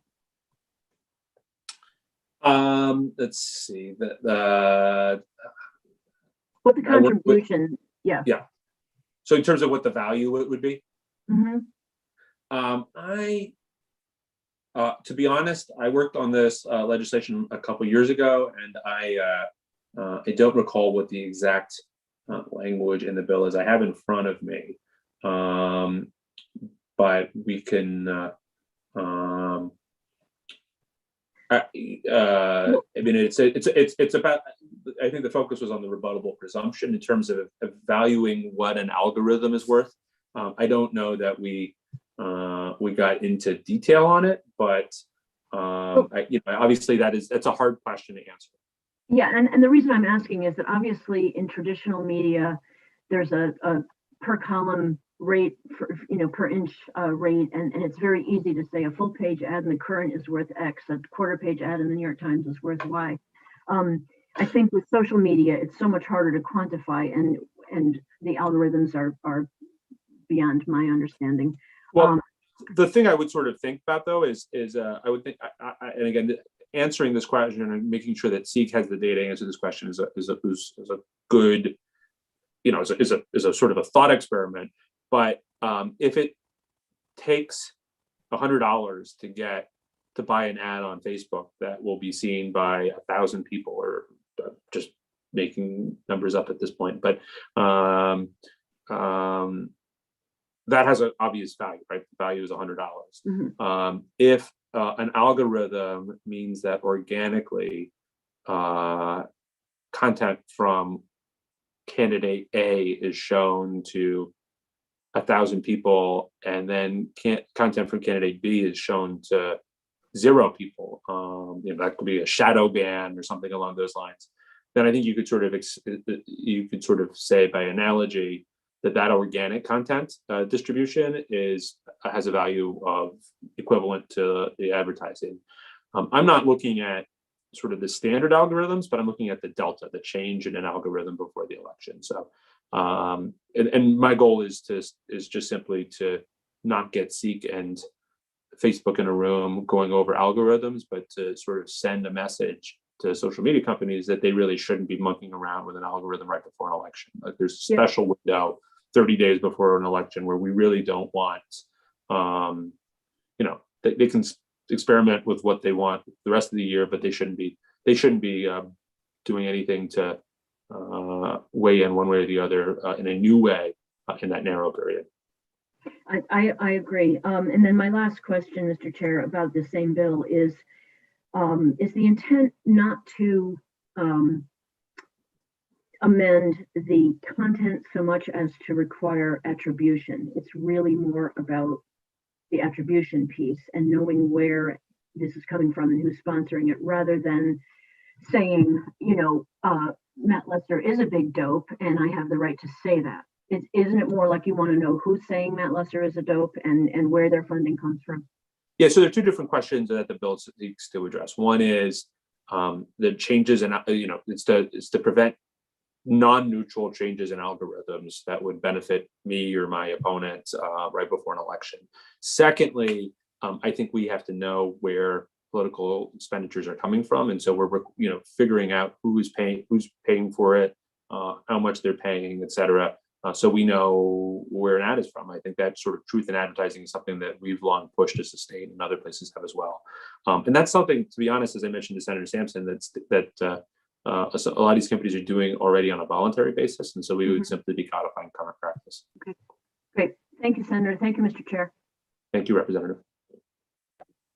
Representative Master-Francesco, your hand is raised. The floor is yours. Thank you, Mr. Chairman. Thank you, Senator Lester, for being here. Just a couple quick questions, or maybe you can just kind of clarify for me. When you were talking earlier about the algorithm, right? So I'm just trying to figure out, how do you determine if the algorithm has been changed? Have you experienced that? Have many candidates experienced it? Through you, Mr. Chairman. Yeah, I'm sorry, I'll defer to the chair. Please proceed, Senator. Okay, thank you, Chairman. Yes, through you to Representative Master-Francesco. Yeah, I actually have. So in 2016, Facebook rolled out a feature for promoting candidate videos right before the election, I think the Sunday before the election. And it was basically free advertising given to candidates. And it was a brand new feature that rolled out, except it didn't work. Or at least it didn't work for me. And so my concern was, hey, I'm a candidate for office. And I said 2016, but of course I gave you the wrong year. It's 2018 that this happens. So it was 2018. This brand new feature to promote videos for free rolled out, but they did it in a non-neutral way where it worked for some candidates and not for others. And I just think that's a bad idea. You shouldn't be doing it. Now, I don't think there was anything malicious there. I don't think they were trying to help other candidates. I think they just screwed it up. But I don't think it's super hard to figure out that you could just as easily come up with a new algorithm that's designed to benefit, candidates preferred by Mark Zuckerberg or whoever. And that to me seems like a campaign contribution. And so the message that I would hope we would send is, if you're going to roll out new features, you're going to try to do things a little differently, that's fine. But that window right before the election is potentially a really harmful time to do it. You could, a social media company could influence the outcome of an election, and we don't want that. And if they do that, they should be required to report it as a campaign contribution, just like anything else. Right. Yeah, I understand this. I was just trying to figure, normally with Google, Facebook, you contract with a media advertising company, and they place those ads out for you based on an algorithm, based on a demographic, right, that you're trying to target, and you're paying based on how many people you want them to see. So if I'm looking for a certain age group, right, at a certain time of the day, they will deliver what you buy. So I was just trying to figure out how that type of an algorithm can be changed, because you're buying a specific demographic. That's where I was a little confused. I sort of imagine it differently, right? Let's say you're not buying ads. Let's say you're just going on your own campaign Facebook page and you are posting, hey, I'm going to be on Main Street with a sign wave at between 2 and 4. People should stop by. And I'm posting the same thing on my campaign Facebook page. And then Facebook changes the way, who can see what in such a way so that all of a sudden everybody in my town gets to see my Facebook ad and nobody in your town does. And what I'm saying is that they can change their exactly, Mr. Zuckerberg, I'm focusing on him, but I understand that there are plenty of other players in the online platform market. But let's say he has said recently that Facebook intends to reduce the prominence of political content on Facebook. And I get that. That's a business decision. He's responding to criticism that his company has received. But if that happens right before the election in a way that benefits me but hurts you, I'm saying that should be considered with some suspicion, and that's not okay. And neither of us is putting money in, but they're using their algorithm to benefit one candidate at the expense of another. Yeah, thank you. Through you, Mr. Chairman, I'm just curious. You had mentioned that you had experienced this, and obviously Facebook or social media would be offering this for free. It's more of a trial to see if it works, and clearly they can put it where they want. I understand that, but when you're signing up and I guess you have tried it, did you have to put a demographic in there, or is it just, look, I'm going to do a free video, it's a trial? Because I can't imagine Facebook is going to offer much of an exposure. It's probably $50 or $100 worth. Did you have the opportunity to pick a demographic or where it was going to be seen? Through you, Mr. No, they were non-transparent about how this was intended to work. But they said, we will show we got an announcement because we had registered as a political candidate with Facebook, and I got a notification from Facebook saying we intend to provide free advertising as a civic virtue to all candidates for office. You've got to record 4 videos and we will broadcast them to all of your constituents. Now, I don't know whether they were going to broadcast them once or 100 times or whatnot, but the point is it didn't work.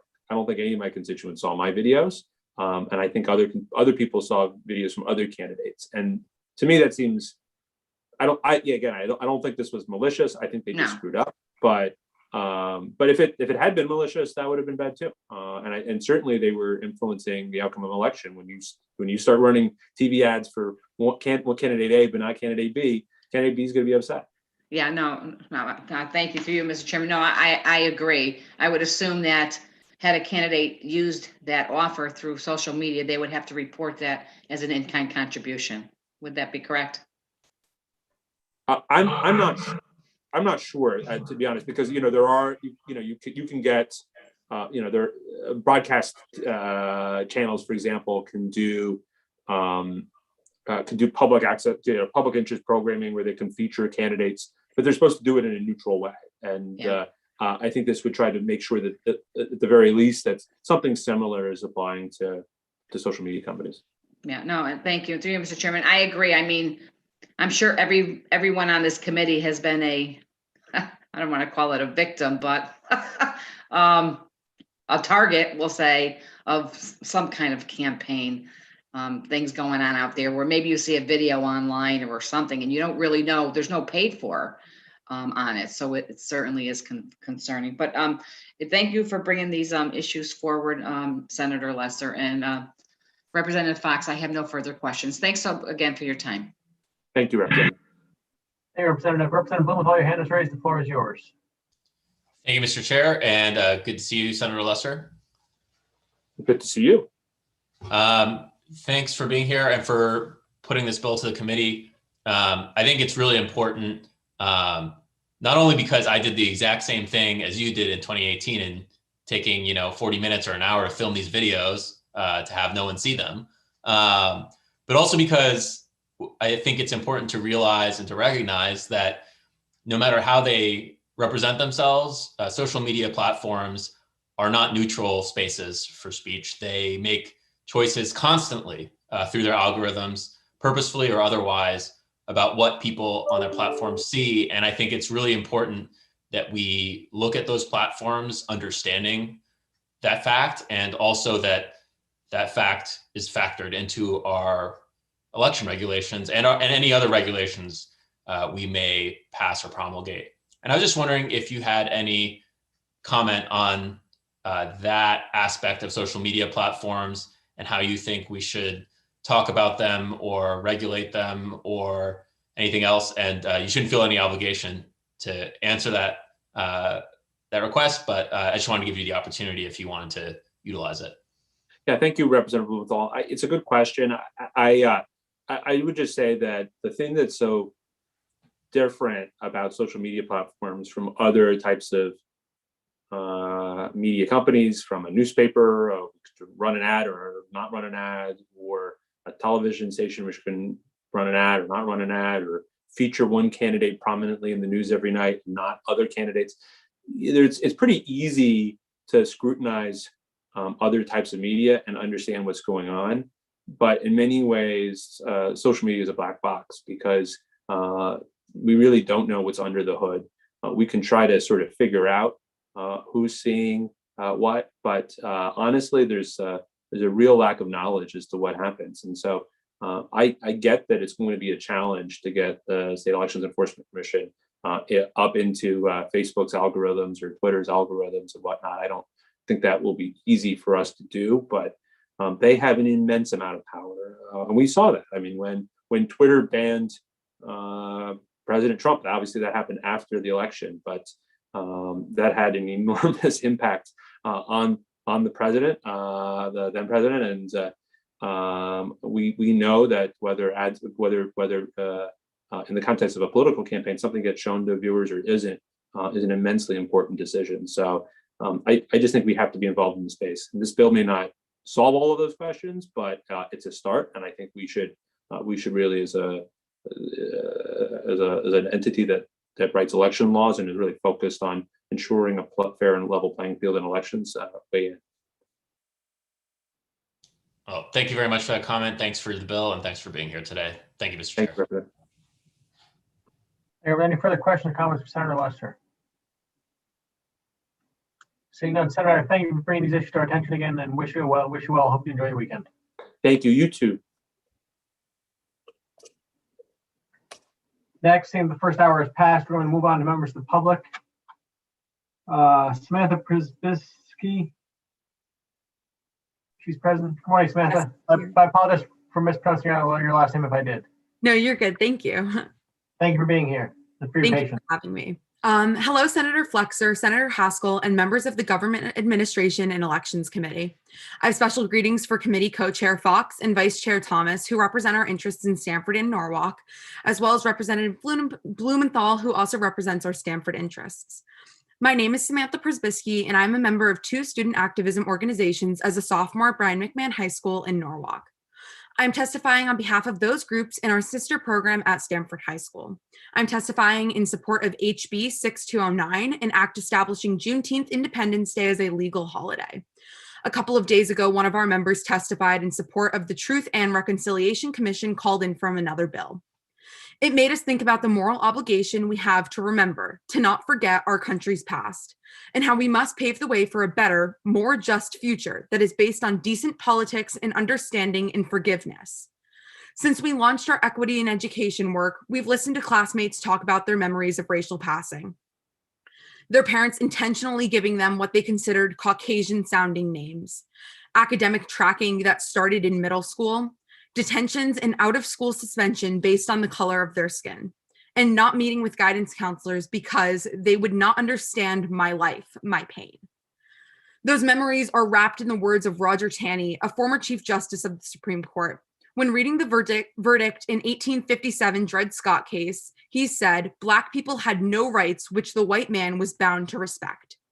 But there's hope. There's always hope, especially for those my age who are involved in the new civil rights movement. There's hope in the work of Norwalk's Equity and Justice for All Commission. There's hope for my school's district work on diversity and inclusion. And there's hope for the day when no one has to live on the outskirts of hope because of ignorance, racist policies and laws, or the color of their skin. Maybe that day will come when we commemorate Juneteenth as a legal holiday, which is why we asked the committee to approve HB 6209. Thank you for the opportunity to testify. Thank you, Samantha. Any questions? Representative Thomas, your hand is raised. The floor is yours. Thank you, Mr. Chair. I really just want to welcome you here, Samantha, and applaud you. Brian McMahon is a jewel in Norwalk, and all the students have done such good work in the community, and it does my heart proud just to see you here today and participating in our government and our democracy. So thank you for taking time out of your schedule and participating. Thank you so much. Thank you, Mr. Chair. Thank you, Representative Hellman. Representative Blumenthal, your hand is raised. The floor is yours. Thank you, Mr. Chair, and thank you, Samantha, for being here with us today and for your work on this issue. I just wanted to ask you one question. I don't mean to put you on the spot, but for those who may not know who are watching, could you just tell us a bit about Juneteenth, the history of it, where it comes from, and why you think it should be a state holiday? So the quickest explanation I can give you of Juneteenth, it's also known as Freedom Day, and it's like the official Emancipation Day for the United States of America, celebrated on June 19th. I believe that the moral implications of the holiday are why it is so important that we celebrate it. I've grown up in a city full of diversity. Norwalk is one of the most diverse towns in Connecticut. So I've seen firsthand what it means to be in a community that doesn't just live together to live together, but fights and works together for a common good.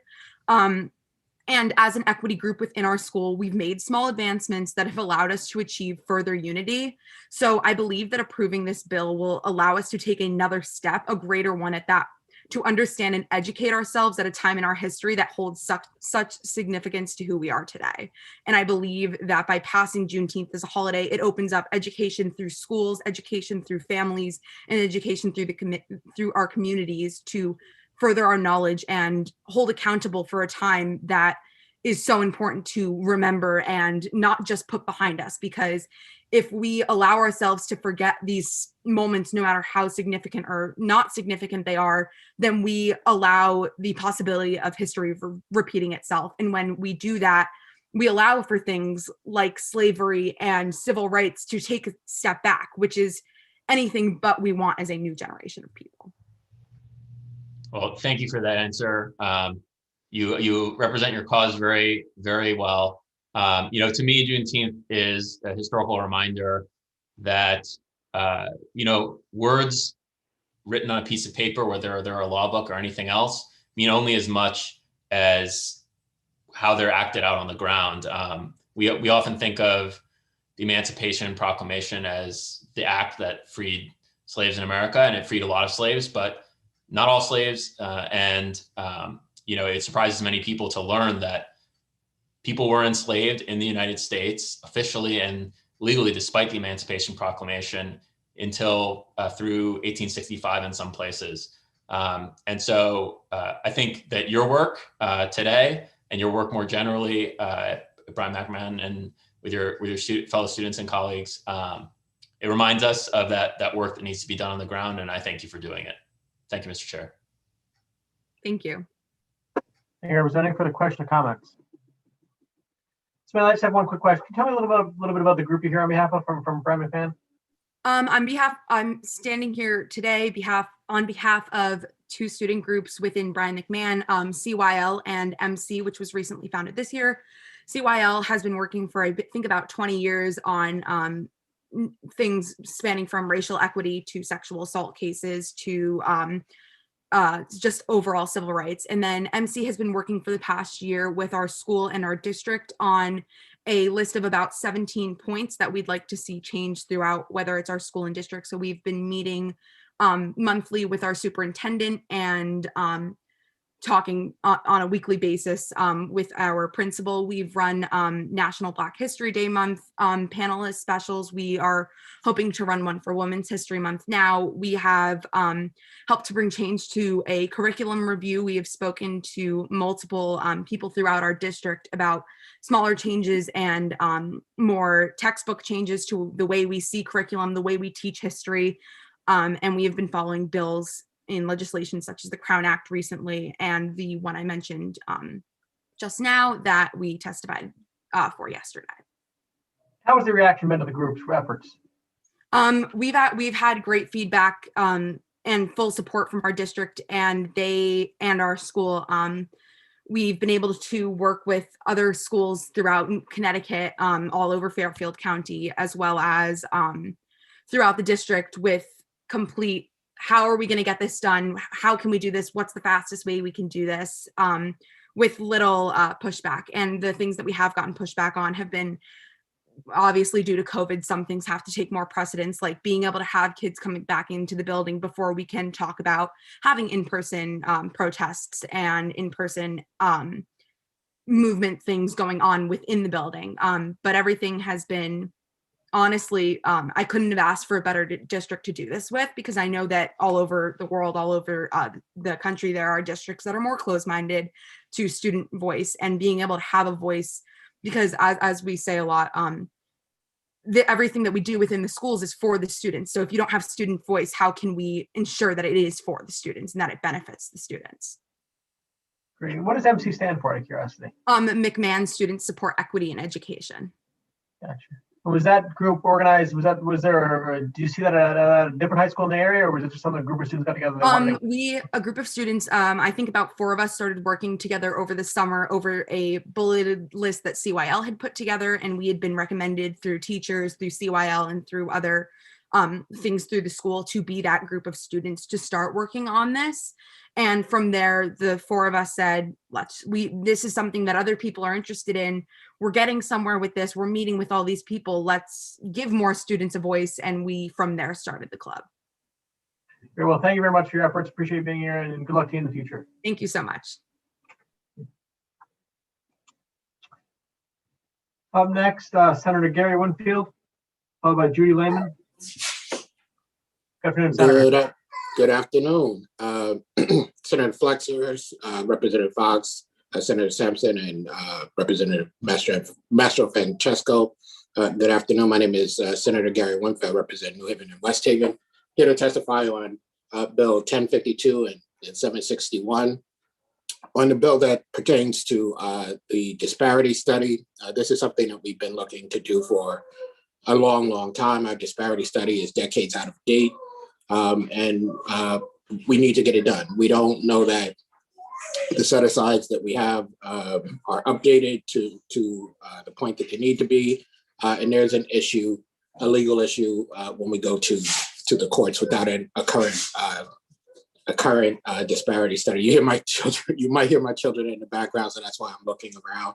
And that brings me to 761, the bill to deal with the Clean Elections Program and funding childcare. I have been in the General Assembly since 2009. We've talked a lot about that program. A lot of it has been about taking away the funds from the program because of the things that we can buy. That's where the focus has been. But I've been a speaker at Democracy Matters talking about what the beauty of the program is. And when I talk about it, I talk about who gets to be heard because we have the program.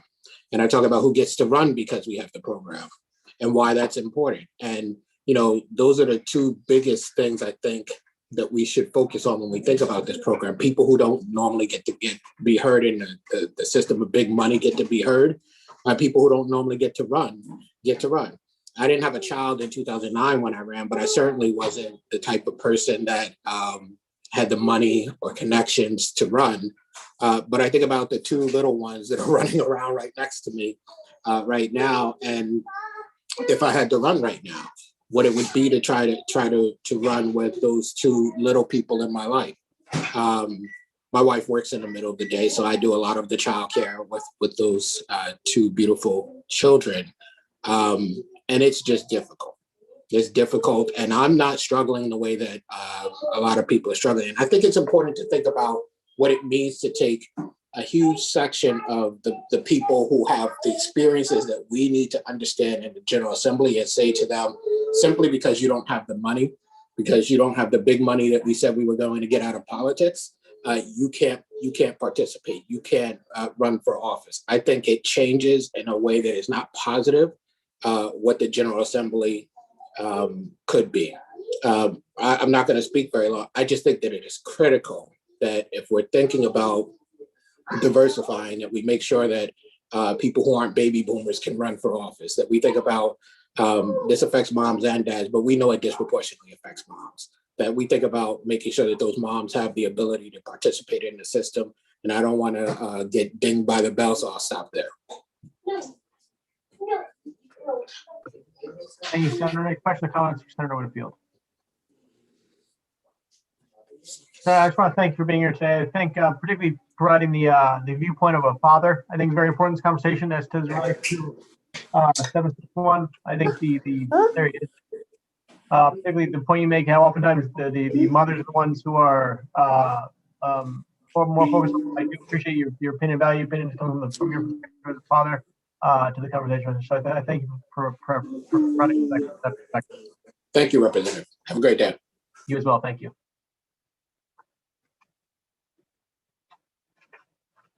Up next, Judy Lehman, followed by Tanya Hughes, followed by Letitia Cohen. Good afternoon, ma'am. Thank you. Thank you, co-chairs Flexer and Fox and ranking members Master Francesco and Sampson for holding this public hearing today. I want to also express my appreciation for the spirit of inquiry and collegiality I have experienced over the past hour and a half or so, and it's very welcome. I am here to represent the League of Women Voters of Connecticut in strong support of HB 5872, which expands automatic voter registration beyond the Department of Motor Vehicles to many other state agencies with opt-out provisions. Expanding voter registration has been a principal goal of the League since its founding in 1920, prior to the passage of the 19th Amendment that year, by which women won the right to vote. The League of Women Voters of Connecticut is dedicated to improving the electoral process and maximizing voter participation. Enabling eligible voters to register and maintain their voter registration is key to promoting and sustaining active citizenship while building confidence in elections and government. We firmly believe that this bill will improve the accuracy of voter records, improve voters' ability to exercise their right to vote, and cut down on costs. Registrars send out postcards every year between January and May to update their voter lists.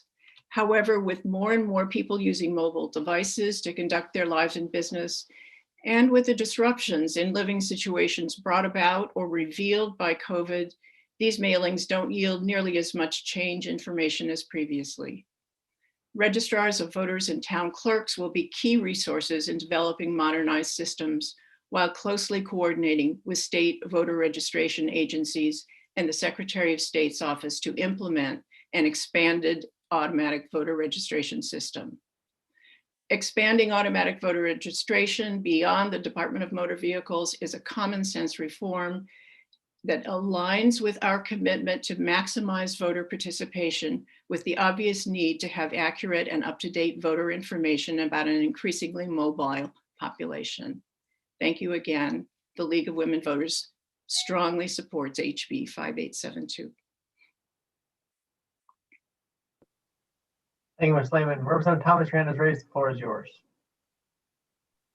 Thank you, Mr. Chair. Welcome, Judy. I really don't have a question, but I just want to thank the League of Women Voters for their nonpartisan support of making voting more accessible for all people. I'm sure you know I'm a co-introducer of this bill, so I appreciate your support. I appreciate your. Thank you for being here. Thank you, Mr. Chair. Thank you, Representative Thomas. Any further questions or comments? Seeing none, thank you for your testimony. I appreciate your advocacy. Thank you for being here. Up next, Tanya Hughes, followed by Letitia Colon. Ms. Hughes. Good afternoon, ma'am. Good to see you. Good afternoon to Senator Flexer, Representative Fox, Senator Sampson, Representative Mastro Francesco, and to the distinguished members of the Government Administration and Elections Committee. My name is Tanya Hughes, and I appreciate the opportunity to testify in support of Senate Bill 1052, an act concerning a disparity study. We've also submitted testimony on various other bills on today's agenda, but in the interest of time, I'd like to focus primarily on SB 1052. First of all, we'd like to thank you for raising the bill. We've previously been before this committee during this session on a related bill, and we gave testimony regarding our set-aside program and our longstanding need for a disparity study. And our submitted testimony covers these issues. I personally have been with the CHRO for 27 years, 16 years as regional manager, and 8 years as executive director. And I can attest that a disparity study is really needed in Connecticut, and it's been a longstanding priority of our agency. We want to stress the importance of the study in terms of getting a more complete picture of the economic realities facing our small and minority-owned businesses in our state. A best practice would be to have a study every 5 years. And as Senator Winfield said, we haven't had one in decades, not since my tenure here at the commission. So we're starting to see signs now of the Connecticut beginning to emerge from the COVID pandemic. And we believe it's important to ensure that the state's small and minority-owned businesses who are qualified yet underutilized are fully included in the economic recovery as well. Economic disparities persist within our state. This study is a crucial step towards understanding just what those disparities are. We like to get a more accurate picture of the availability pool of small contractors owned by women, ethnic minorities, and individuals with disabilities, and make sure that these small businesses are able to fully benefit from the economic recovery. And we believe in order for the legislator to take the necessary steps to fix some of the inequities facing our small and minority-owned businesses in our state, that we need this data that the disparity study will provide, and the information will be beneficial throughout the state. The current percentages established under the set-aside program must be based in solid data, and that's why we need updated data. So again, we appreciate the committee for raising this bill. Also joining me is Deputy Director Attorney Cheryl Sharp, who's with me to provide any answer to any technical questions that the committee may have at this time. So thank you again. Thank you. If you have any questions, comments, Representative Palmer, your hand is raised. The floor is yours. Thank you, Mr. Chair. Good afternoon, Ms. Hughes. Thank you very much for being here, and also Ms. Sharp. I know that going back to my time at the PCSW when we were working on this kind of research to bring forth the disparities. I know it was true then, and I think it's still true that women and ethnic minorities often are left to sort of squabble over the crumbs of set-aside programs. Correct. And since this has not been updated in a very long time, especially during COVID, when we know that the PPP loans were disproportionately given to large companies, and that it was women-owned and minority-owned businesses that generally did not get access to those loans. And fortunately, it's being remedied, I'm happy to say. I think this is a very important study, and I'm grateful to you for promoting it, because as legislators, we have to use data to make our decisions, and we're sorely lacking in everything from access to credit to grants. So thank you for your work. I don't really have any questions, Mr. Chair. I just wanted to point out the importance of this. So thank you for being here. Thank you, Representative Pong. Was there any further questions or comments? I can just ask a quick question to you both. I'm not sure which one you can answer. Let's say I had no idea what disparity study was, and I'm brand new to the process, brand new to the legislature. How would you sum up the disparity study? So currently under our state law, 25% of our state dollars are set aside for small businesses, and then 25% of that are set aside for minority and owned businesses, women, minorities, and businesses owned by persons with disabilities, which makes out about 6.25% of state contract dollars. And as you know, billions of dollars are, transpired throughout the state throughout the year. And we want to make certain that those small and minority businesses have access and opportunity to bid on those contracts. Cheryl, did you want to add to that? Sure. The state set-aside program is, as good as the data that supports it. So currently, we don't know exactly how many qualified minority business enterprises we have under the current definition. It's women, as the director has said, it's ethnic minorities, and it's individuals with disabilities. And we normally set percentages based on the number of individuals or companies that are being underutilized. So while we hear anecdotal stories that there is a great underrepresentation in terms of utilization of ethnic minority-owned companies, we need the data to support that, because the numbers are normally set by the data. And traditionally and historically, if you look at states around us, those studies are done every 5 years, and we have not done one for decades. And it's important for economic growth. It's certainly important during this time when a lot of businesses have either gone under or are really struggling due to the pandemic. So this is the right time for us to do this study. And do you know when the last study was done by any chance? I believe it was 1992. Okay, and so currently that's what we're basing our practice on, study of 1992? Yeah, at that time, the legislature set the percentages based on that. And if you look at the Connecticut Constitution and the US Constitution, there needs to be for gender, focusing on gender, a rational basis for that, or intermediate scrutiny would be given to that. And then with race, it would be strict scrutiny. So that's why it's so important for us to make sure that there's support in terms of data for the percentages that have been set.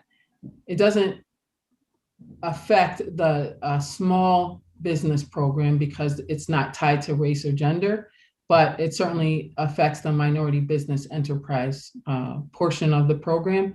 And because we have anecdotally heard that there is this underutilization, that means that businesses that primarily, meaning 51% or more, owned by ethnic minorities are not getting their share of the public works contracts, which the state of Connecticut does hundreds of millions of dollars and sometimes $1 billion worth of contracting throughout the year. So that's why it's so critical for those businesses to have this study done. Okay. Well, Cheryl and Tanya, thank you for your time. I don't see any more questions from members for you, but I thank you for your time and advocacy and look forward to working with you the days ahead. Thank you for being here. Thank you, Representative Thank Fox. you. Up next, Letitia Cologne, followed by Representative Anthony Nolan. Letitia, present. Yes, I am. Good afternoon, ma'am. Good afternoon. Can you hear me fine? We can. I may have to ask you to put on your camera if you can. Okay, my camera is on. Let me try one more thing. Does There that you work? go. It does, yes. Okay, great. Thank you so much. So, good afternoon. My name is Leticia Colon de Mejias, and I'd like to say thank you to Senator Flexer, Representative Fox, and all the members of the Government for Administration and Elections Committee for the Connecticut General Assembly. I am the current interim Latino and Puerto Rican Affairs Advisor on the CGA's Commission for Women, Children, Seniors, and Equity and Opportunity. The Commission engages in advising policymakers regarding equity issues impacting women, children, and seniors, along with the focus on Puerto Rican and African American, as well as Asian Pacific American families living in Connecticut. As such, we're honored to submit our opinion regarding the bill raised 1052, an act concerning a disparity study. This bill aims to have the Commission on Human Rights and Opportunities, in consultation with the Department of Administration Services, develop an issue request for proposal conducting disparity in our great state.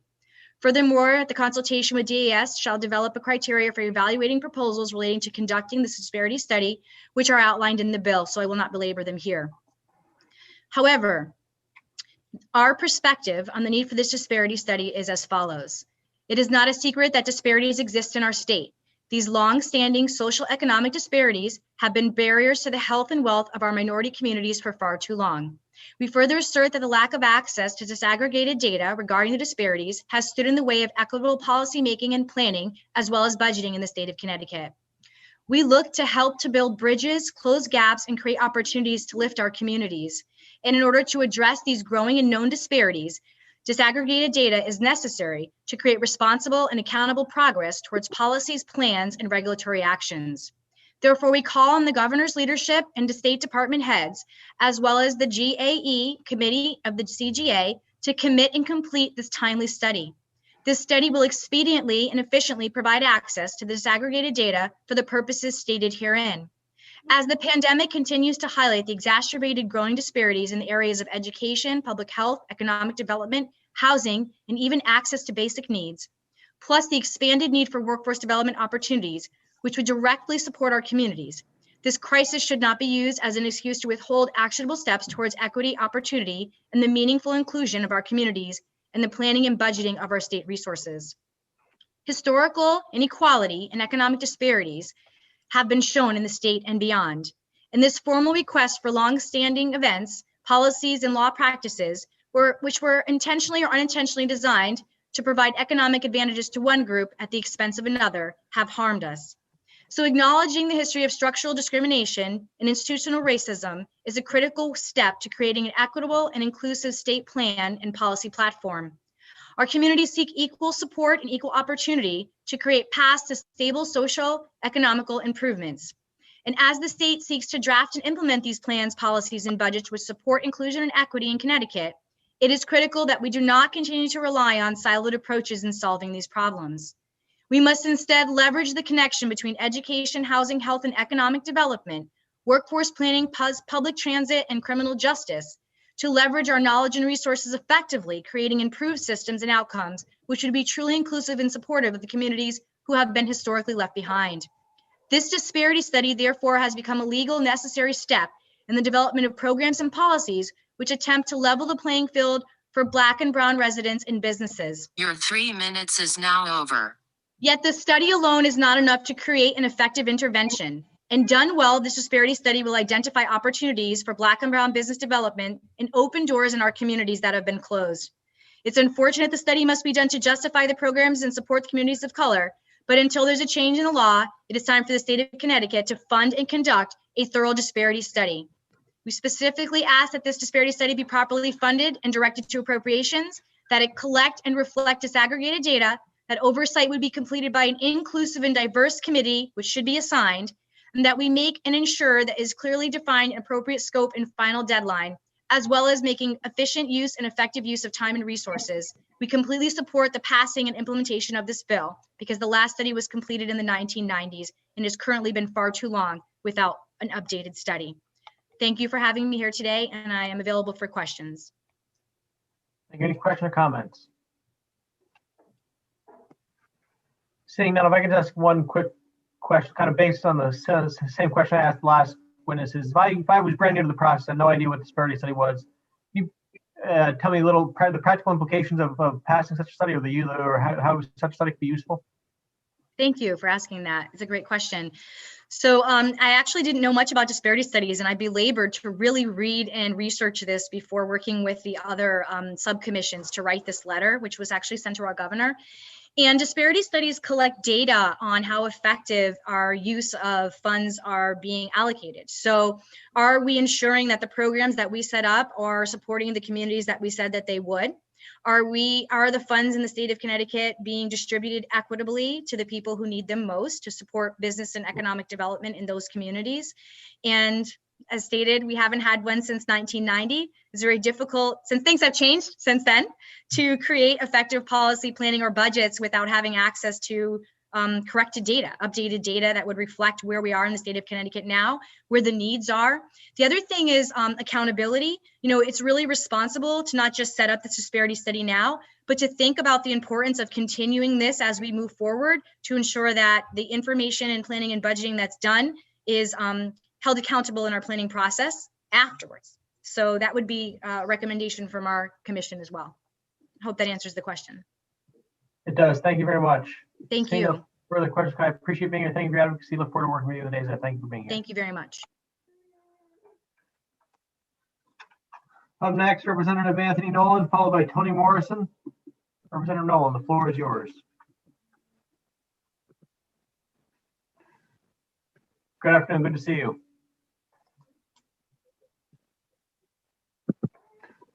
Can you hear me? We can, yes, sir.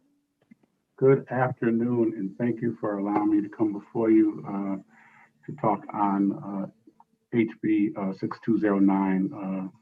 I appreciate all that you're doing, Committee Co-Chair Senator Flexer and Representative Fox, and all other distinguished members of the Government Administration and Election Committees. As I said, I've come before you to testify in support of HB 6209, an act establishing Juneteenth Independence Day as a legal holiday. I've had numerous youth from our community and adults come to me in regards to this bill, and I thought I'd just share a little information in regards to why I'm asking for your support. Juneteenth, also known as Freedom Day, is a very important day in the United States. It is a day we recognize the formal emancipation of all enslaved African Americans by General Order Number 3, issued in Galveston, Texas on June 19, 1865. Even though the Emancipation Proclamation went into effect more than 2 years prior, states that had seceded from the Union did not adhere to the proclamation, and slaves in those states remained unfree. Texas in particular was not as closely monitored as other battle states, and many slave owners there actually migrated there with their slaves.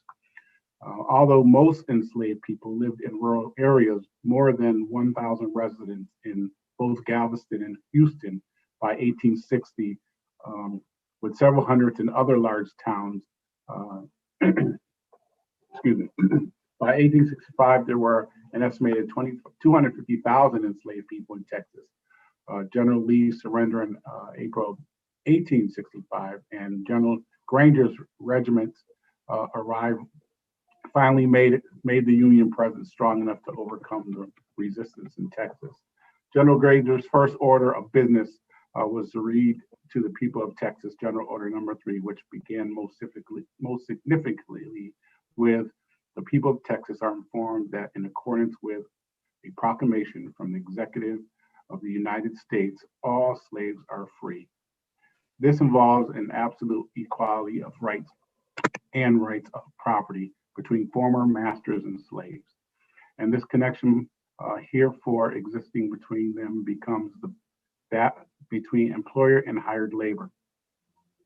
It did not mean immediate freedom for all enslaved people. Some owners waited until after the last harvest to let them know.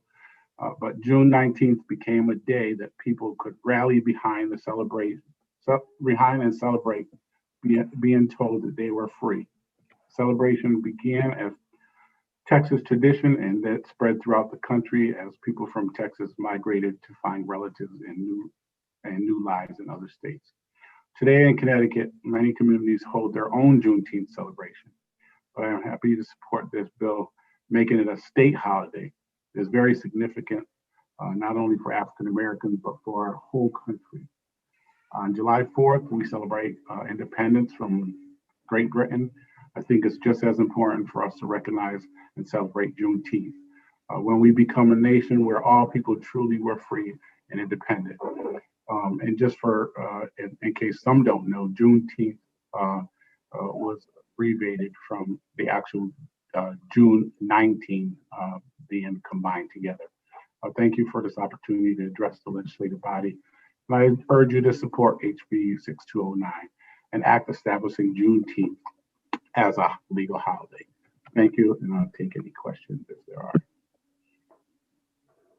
Thank you, Representative. I appreciate you being here. And I thank you for your insight into the holiday, the historical insight into the holiday. I find it very interesting when you spoke of in your testimony how the celebration began in Texas, and as people moved out of Texas, celebration kind of carried its way through the rest of the country. I find that it's very fascinating and interesting component that I was not aware of. So thank you for sharing that with us, with the committee. Yes.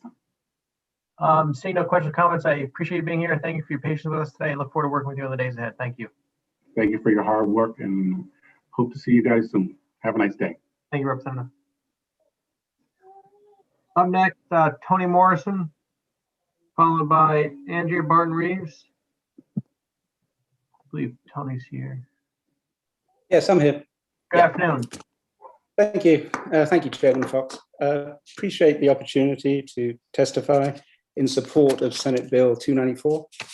Thank you, Chairman Fox, Senator Flexer, ranking members, Senator Sampson and Representative Mastro Francesco. The reason I'm here to testify, to offer testimony in support of this bill is because I'm the treasurer of a campaign. In fact, coincidentally, Senator Sampson's last campaign. And as working with that, it was an interesting experience. I'll add my testimony on to Senator Formica's, who obviously knows more about this than I have as a senator for 4 times. But going through it, the issue is the state is taking contributions from people who contributed to a campaign, and they contributed for various reasons because they support the representative, the senator, or whatever. And the state has come up with a way to essentially keep those some of those contributions and not either let them be used for the campaign or returned to the contributors. There's a very onerous process the state puts on each treasurer to make sure that those contributions are correct.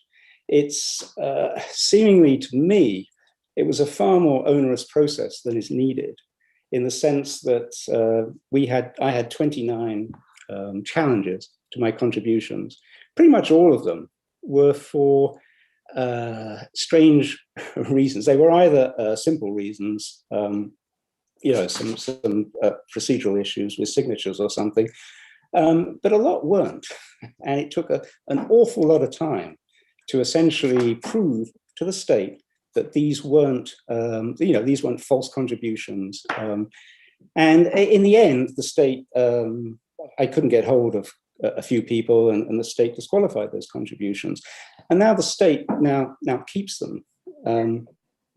So for me, that's frankly an immoral process. And I can't think of any other process or contribution that would fall into that category. If I make a contribution to a charity, for instance, that contribution gets sent to what I wanted it to be used for. If not, the charity will be prosecuted for fraud. So I would suggest that what the as the bill states in its language, I would suggest that we follow that. If contributions are disqualified for any reason, instead of the state keeping them, then we, as treasurers, we send them back to the contributors and say, sorry, for whatever the reason is, we cannot accept your contribution. Thank you very much. Very simple process, easy Your to 3 audit. minutes is now over. Sure. Can I finish a sentence? Yes, sir, please do. Oh, thank you very much. Thanks. It's easy to audit in the sense that all the state has to do is to look at the campaign's financial records and see if those checks were sent back to the person contributing. Thank you very much. Thank you, Mr. Morrison. Representative Mastro-Francesco, your hand is raised. The floor is yours. Thank you, Mr. Chairman. Tony, thanks so much for coming in today. It's certainly always nice to see you. A couple of just quick questions through you, Mr. Chairman. Did you find being the treasurer of a campaign, was this your first time? Through you, Mr. Chairman. You're on mute, Tony. Apologies. Yes. Yes, it was. Oh, and did you find the rejections of campaign contributions, trying to fix them, and then the issues that the reasons for the disqualifications, did you find them really frivolous and really tedious? I would say a lot of them were. I can give you some examples. Just because someone has the same name as somebody else, it's why would the SEC want to say, look, I don't believe these contributions because they may be connected to this person who's a state contractor. That happened. Things like politicians who contributed to the campaign, very well-known politicians, they were discarded for ridiculous reason. One in particular was discarded because they were working for a PAC and they weren't receiving a salary. And that that was disqualified, right? And I had to go, I had to call these people and sort of say, look, I'm sorry to do this. I know it's ridiculous, but I need to do this in order to get it verified. Out of the 29 contributions I had, that the SEC said initially were disqualified, I would say maybe 4 or 5 were mistakes. The rest were issues like I've just described. And it took a long time to correct those. Thank you. Were in the form of a dollar amount, was there a large dollar amount that was refunded, that was given back to the state, that the contributions for those individuals did not count towards the candidate? Was it a lot? The buffer check I sent was, I believe, $2,500. Wow. Rounding up. I through you, Mr. Chairman, I think everybody on this committee would agree that obviously running a campaign is very difficult, and the work that is put on our treasurers is enormous, and they really need to stay on top of everything. Would you think that because it's so tedious and there's a lot of work involved and a lot of follow-up, that it would maybe discourage somebody from wanting to be a treasurer for a candidate? Through you, Mr. Chairman. Yes, but that only happens after you get involved. You don't realize it. It's considered a treasury function, just like any other. But some of the processes, particularly the qualifying ones, are ridiculously onerous, I would say. This took me 2 weeks to sort out. 2 weeks of quite a lot of effort, because you've got to get hold of people, you've got to articulate what the problem is. You have to come up with a fix, you have to verify it with the SWC, and over, frankly, very trivial, silly things often. So yeah, I would say though, I just say one point with the SEEC personnel that you deal with are actually set up to be helpful. You know, the actual people you deal with, they were helpful in saying, you know, working with you. It's just the overall structure, the policies, the procedures incumbent on a treasurer that I believe is far too onerous. Thank you. And through you, Mr. Chairman, and I agree. I believe they're very accommodating. You know, it's not their fault. They're just doing their job. Oh, yeah, They're following what the law says. So we can't put fault on them, but we can certainly, hopefully going forward, make the process easier. And for those contributors whose contribution didn't count, and they quite honestly probably don't even know that. Did you have any conversation at all with any of the contributors that they know that now they're not getting their money back? The state is going to get it, And no, in the sense that most of the people who fall into that category of where the state kept the money, I couldn't get hold of. And that's the reason I couldn't fix it. And I couldn't get hold of it for various reasons. You know, I mean, somebody was, a lot of people don't answer the phone these days. They don't answer text. They think you're selling them something. It's really hard. It's surprisingly hard to get hold of people. You send emails, text and stuff, and people just, people do ignore you because, like, as I said, they think you're selling you, you know, they think you're selling something. But anyway, hope that answers your question. Yes, it did. Tony, thank you so much for coming in today. I have no further questions. Mr. Chairman, thank you very much.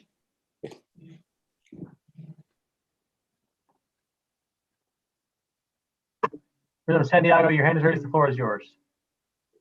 Hi, thank you, Mr. Chairman, and thank you, Mr. Morrison, for coming before the GAE committee. I just have a couple of questions. Do you, you stated that this was the first time you were doing being a treasurer for a campaign, correct? Yes, correct. Okay, so did you go to the treasurer's training that they usually have for people that are going to be treasurers? Yeah, I attended the online because it was the online stuff. I attended. Oh, okay. So do you understand why somebody that works for a PAC cannot make a contribution? No, that wasn't the issue. Oh, what was the issue? You said that they made a contribution, but it was denied because they, can I just finish? The governor, Josh. Mr. Morrison, please let our representative finish the question before. Oh, I'm sorry, apologies. Okay. I took my notes and you said that the contribution was denied and had to be given back because the person was working for a PAC. So they weren't working for a PAC? No, I didn't say that. That contribution was actually okayed after having to go through several, several gyrations. That was actually okay. The issue that the state didn't like was the fact that the person wasn't receiving a salary, and they said, look, you've got to give me the name of the company and the salary they're receiving in order to make it correct. And I said, well, look, this person is actually running an entity, she's not. The person is not receiving a salary. So they documented that, and the state accepted it. So I didn't mean to suggest that. Oh, okay. The ones that was kicked out. Yeah. Yeah, but you stopped there. Nature of the process. Yeah. Right. So you stopped there, but you didn't explain what the outcome was. I think that's what the issue was. Okay. Correct. Okay. So do treasurers get compensated for doing this work? Do you know? They can, I believe. Okay. I believe it allows $5,000. I didn't. I got something at the end, just as a token, which the state allows. But I wasn't paid. Okay. Well, I just think that, you had 29 challenges, And there are reasons why the SEE is very strict on making sure that the paperwork is correct and that people are followed up. I had, for this last election, I did have a new treasurer because the treasurer that I have for my last 3 campaigns couldn't do it anymore. So, I mean, for the first time that I had this treasurer, it was very, very difficult because there are a lot of legal matters and there are a lot of rules that you do have to follow, but that's for a reason. So you got to make sure that people aren't contributing that are not supposed to contribute. And it's a lot of back and forth, but as you said, when you develop a great relationship with one of the workers, one of the folks at the SEEC, they're always there to help you. And that was the way it was with my treasurer. So I think that the regulations as they are, and maybe sometimes with some suggestions, some things might change because over the years they did change with the issue with checks with 2 people living in different, at one time they wanted 1 check for 1 person, even though they were both husband and wife, and they wanted separate checks. So a lot of that has changed. But I just want to, not for you not to get discouraged in doing this again, because doing it the first time, it is very difficult. I also was a treasurer for a state before I became a state rep. So I still I learned a lot during that process, but you know, it's a service that you do, and sometimes it's thankless and sometimes it is a lot of work. But thank you for your service, and hopefully maybe with some of the suggestions that you made, things might get changed around. Thank you for being here. Thank you for testifying. And thank you, Mr. Chair, for letting me talk. Thank you. Mr. Chairman, can I add something to that? Of course, please do, sir. Which is, I'm not, and I want to stress this, I'm not suggesting in any way that certain things that the SEEC does to control the integrity of contributions to the election process is the problem here. It isn't, okay? And, you know, as a treasurer, you take that responsibility on, okay? As a treasurer, you always vet the contributions yourself, okay?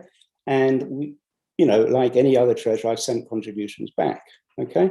What I'm have a problem with is I believe the process has got too onerous, not in the sense of for reasons of integrity, okay, but more for reasons of some things that I really can't understand. Okay, that's the problem I've got, is where integrity crosses over into just silly, you know, bureaucratic proceduralism. Okay, so I fully expect that, you know, those the contributions have to be dealt with from that perspective. But I don't really want to get my testimony on just that. The real reason I'm here today is to say that if you contribute as a philosophical, you know, moral issue, if you contribute to an organization, whether it's a campaign, a charity, whatever, okay, you should understand that that contribution is used for that, or it should be returned to you. I think that's a simple moral point that's very separate maybe from sort of, you know, procedural things. And that's really why I'm here today. If I may, Mr. Chair, can I answer that? Of course, please. Thank you, Mr. Chair. Thank you. So, well, I'm glad that you really cleared that up today, because when you first started, it seemed like you were not happy with the process. But of course, we have to keep the integrity of the program. So, but thank you. Thank you for coming in. Thank you, Mr. Chair. Thank you. Thank you, Representative. Representative Thomas, your hand is raised. The floor is yours. Thank you, Mr. Chair. Thank you, Mr. Morrison. Rep. Santiago is clarified, but now I'm confused. I thought I was with you. I thought, I know when I first ran, I had the same thing. I had some checks that had to be cleared up. It wasn't. And I was so surprised to learn that the state kept those checks, because I work as a nonprofit fundraiser. And I thought, same thing you said. I'm like, why doesn't the check go back to the individual? So I 100% support that. And I thought that's what the bill was about, but then you started talking about, why checks were returned and what, but I just want to be clear, those are just your personal reflections and not in the bill. Correct. As I understood it. Is that correct? Correct. That's not Okay. in the bill. That's a separate issue that was asked to me in a question, and I was. That's what I just wanted to make sure, because I agree with Representative Santiago that even though my husband served as my treasurer for my first run, so and he didn't for my second, for exactly the reason it is onerous, but I understood that they needed to verify. And again, in my nonprofit fundraising work, sometimes we had to ask questions about, how monies would be spent and whatnot, and it is tedious, but so although I 100% agree money should be sent back, I wouldn't want to see us loosen regulations. So I just wanted to make sure that was not your understanding of the bill. So thank you, Mr. Chair. And thank you, Mr. Morrison. Save that for another session. Further questions, comments? Thank you, Mr. Morris, for being here today. Appreciate your testimony and time. Thank you. Thank you very much. Up next, Andrea Barton-Reeves, followed by Martin Coburn. Hi, thank you very much. So, good afternoon. So, committee co-chairs, Senator Flexer and Representative Fox, Vice Chair Haskell and Vice Chair Thomas, and Ranking Member Sampson and Ranking Member Mastro Francesco. My name is Andrea Barton-Reeves, and I'm actually here today in my capacity as a private citizen. And I appreciate the opportunity to testify in favor of the Governor's Bill 883 and act concerning the recommendations of the Governor's Council on Women and Girls. I did submit written testimony, but wanted to just take a few minutes to highlight why I think this bill is important. This bill is critical to creating more opportunities and access for equality and opportunity for girls to fully participate in our democracy. I did have an opportunity to see Samantha speak, and she is one of the reasons why this bill is incredibly important. We need to provide more opportunities for young women like her. So Lieutenant Governor Bysowitz, OPM Secretary McCaw, and the entire Council on Women and Girls are to be applauded for their unerring focus on creating opportunities for women and girls throughout our state. Even in 2021, we are still celebrating firsts for women as CEOs of Fortune 500 companies, as governors and mayors in senior leadership positions in state and federal government. And as we know, we are also recognizing our first woman vice president of the United States. The Governor's Bill 883 puts Connecticut first in its efforts to create leaders and fulfill the potential of women and girls across our state. More importantly, it recognizes that the barriers that are unique to women and girls deserve a thoughtful and effective solution. And this bill is an example of how legislation can positively impact the work that we're trying to do and remove barriers. So I urge the passage of the Governor's Bill 883, and I thank you for the opportunity to be heard today. Thank you very much. Representative Thomas, your hand is raised. The floor is yours. Thank you, Mr. Chair. Welcome, Ms. Reeves. Thank you for your testimony. I don't know if you were listening earlier, and I put Commissioner Jabal on the spot, so I'll put you on the spot as well. There's a line in the bill, it's 180, and it talks about making a good faith effort to seek out individuals for appointment who have diversity. And I asked him what that might look like, because I assumed people were making a good faith effort already. So I was trying to get some language around that. And I'm just curious if you have any suggestions that I could pass on to him or any thoughts about that.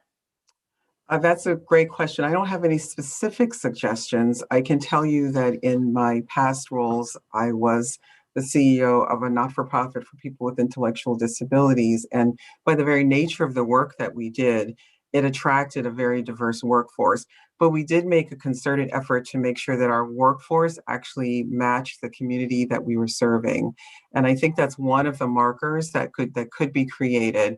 And it depends on where you are. So for us, that meant that we were attracting people that perhaps had people in their families that had an intellectual disability, or they had a personal connection to the mission, or they had different ways in which they personally connected to the work that we were doing. We also made sure that we had a specific effort in looking at what our workforce looked like at any point in time. And usually I call them helping professions or caring workforces tend to be predominantly women, but there's also a lot that can be brought with the diversity of gender, because we do think about the world differently as men and women, because we operate in the world differently. And I don't think there's anything wrong with acknowledging that. So we would also make a concerted effort to try to attract more men into the work, because they did bring a different perspective to help complement the work that was being done. And then the other thing that we would do, and this would be the last point I would make, is we would make sure that we would look at different platforms where people could come into the organization. So we use the Career Builder, Indeed, all of the other platforms that were used, but we'd actually make opportunities to go to the communities where people were. So we'd be in public libraries, and we'd go to grocery stores and actually hold job fairs where people were, so that they could see for themselves the work that we were doing and have an opportunity to ask the questions that were important to them. So those are some of the ways that I've actively engaged in diversity in recruiting, and that I could probably just offer as suggestions. Very good answers, considering I put you on the spot. So I appreciate that. Thank you so much. And thank you, Mr. Chair. Thank you, Representative. See no more questions or comments. Thank you for being here today. Appreciate your time and advocacy. Thank you. Appreciate the time. Next, Martin Coburn. Yes. Hello. By Kathleen Callahan. Yes, Mr. I'm here. Coburn, please continue, sir. The floor is yours. Okay, thank you. I'd like to thank the chairs and the committee members for giving me this opportunity to testify in support of HB 5872. For the record, I've lived in Cheshire for 40 years, and I'm a constituent of both the ranking Senate member, Senator Sampson, and Representative Fishbein, also on the committee. I would preface these remarks by quoting Senator Raphael Warnock from his incredible speech on Wednesday, where he said, "The right to vote is preservative to all other rights. It's not just another issue alongside other issues. It is about the covenant we have with each other as an American people." That's why this bill is so important. And I would also like to thank the committee for raising this bill, which addresses an issue I mentioned in my earlier testimony this month regarding HB 6578. There are many Connecticut citizens, particularly the elderly and the poor, who do not drive and cannot use the current motor voter option. I think it's essential that we expand AVR to other well-regulated state agencies. This expansion offers several advantages. First is security. The addresses provided to these agencies will be used to deliver benefits and other key information to those who are registering. Therefore, it's in their own best interest that the information be kept accurate and up to date.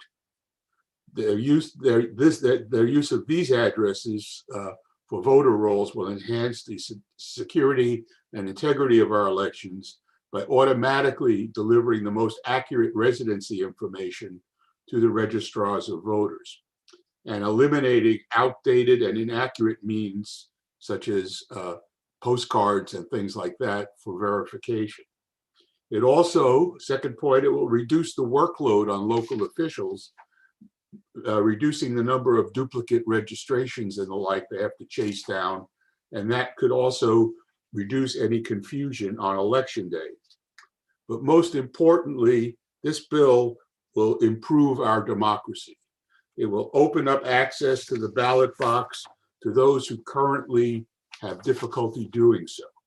So I urge you to pass HB 5872, expanding automatic voter registration to other state agencies beyond DMV. These could include the Department of Social Services, Labor Department, Department of Emergency Services and Public Protection, the Health and Insurance Exchange, And as the bill states, any other agencies the Secretary of State shall designate in accordance with the National Voter Registration Act of 1993. I thank you and I yield the rest of my time. Hey, Mr. Coburn, any questions or comments for Mr. Coburn? Seeing none, I thank you for being here today. It's good to see you again. Appreciate your advocacy on behalf of your. Thank you. It's becoming a habit. That's right. It's good to see it. Thank you. Look forward to next time. Next up, Kathleen Callahan, followed by Karen Prescott. Good afternoon, Honorable Chairpersons Flexer and Fox, Ranking Members Sampson and Mastrofrancesco, Vice Chairs Haskell and Thomas, and all other distinguished members of the Government Administrations and Elections Committee. My name is Kathleen Callahan, a resident of Stratford and the Community Programming and Development Lead at the Connecticut Women's Consortium in Hamden. I'm here to voice the consortium's strong support for two bills, HB 5654 and SB 761. Written testimony has been submitted for both bills, and I will provide a shortened version, starting with HB 5654. For decades, the consortium's team has worked to provide high-quality, gender-responsive behavioral education to Connecticut's therapists, social workers, and clinicians. Our journey has helped us to understand the cruciality of gender equity and has inspired us as advocates for women, children, LGBTQ individuals, and the organizations that affect them. We promote equity and inclusivity throughout our work and recognize sex and gender are not the same. Gender is not binary, and an individual's gender identity is fundamental to their self-determination, dignity, and humanity. Regarding state agency forms, applications, and methods of identification, the Movement Advancement Project explains accurate and consistent gender markers on identity documents helps transgender people gain access to public spaces and resources, as well as dramatically reducing the risk that they will face violence, discrimination, or harassment.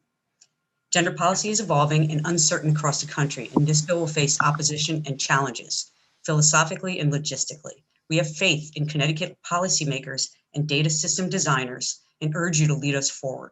Pursuing liberty and justice for all is not an easy endeavor, yet it is what we consistently strive toward. Every individual deserves the affirmation of accurate identifying documents, the human right of being who they are.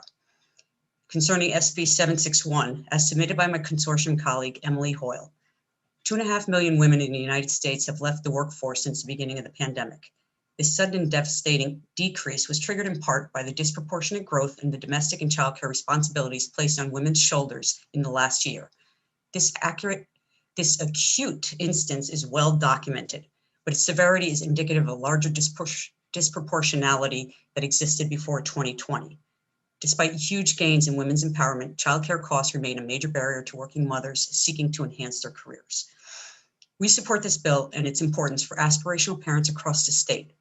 Here, we have an opportunity to empower parents to achieve their career and political goals and to lift up those who seek to better represent Connecticut's working families. Let this bill create a precedent for our state's dedication to ending the gender gap. In closing, the consortium urges you to vote in favor of both HB 5654 and SB 761 to address gender equity and to amplify individual potential and worth. With respect and gratitude for your service and consideration. Thank you very much. Kathleen, any questions? Representative Palmer, your hand is raised. The floor is yours. Thank you, Mr. Chair. Hello, Kathleen. It's so good to see you. Hi, Representative. Nice to see you. Thank you for this testimony. In your work, which is so important, and social workers everywhere and counselors, can you put yourself for a minute in the mindset of anybody who might be opposed to non-binary language? I'm not asking you to speak for them. I'm asking you to help us understand why anybody would possibly be opposed to making this language more equitable. Do you run into opposition when you talk about it? No, not in the field that I'm in, actually. So most people do support this, but surely I read on the news different issues with it, and I know a lot of it is based. Religion can always be used for things like this.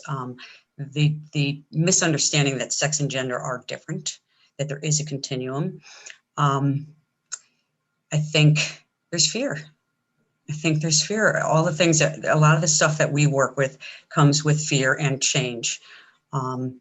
that just isn't right. There was no teaching before. I understand now, and I'm very hopeful these days that things are changing. I think the new generation of the new cohorts of people coming up have learned this and feel differently about this. But what I can't imagine is what it would be like to not be able to accurately identify yourself with state delivered documentation. And I really don't understand why it would be. But again, I think it's just because the confusion between gender and sex, and it's a big change for people. There are many states throughout the country that are doing this already.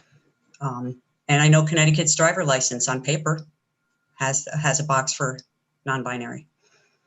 And am I right in my understanding that, again, in your world and from your perspective, that people who do not identify in a cis fashion feel that they are not being able to identify themselves in an authentic way when it comes to relationships with government causes emotional trauma for them? It goes beyond an inconvenience, is what I'm trying to say. Absolutely. I can't imagine not being able to define myself being anything but traumatic. That beyond anything else is the biggest concern. And then there's the trauma of not being able to do the things that the proper identification would allow you to do. So absolutely, if I could not be accepted for, and I'm going to speak honestly here, I'm on YouTube, I would consider myself on what is this stereotypical gender I'm in the middle on different, what is defined as a biological male or biological female roles in our society.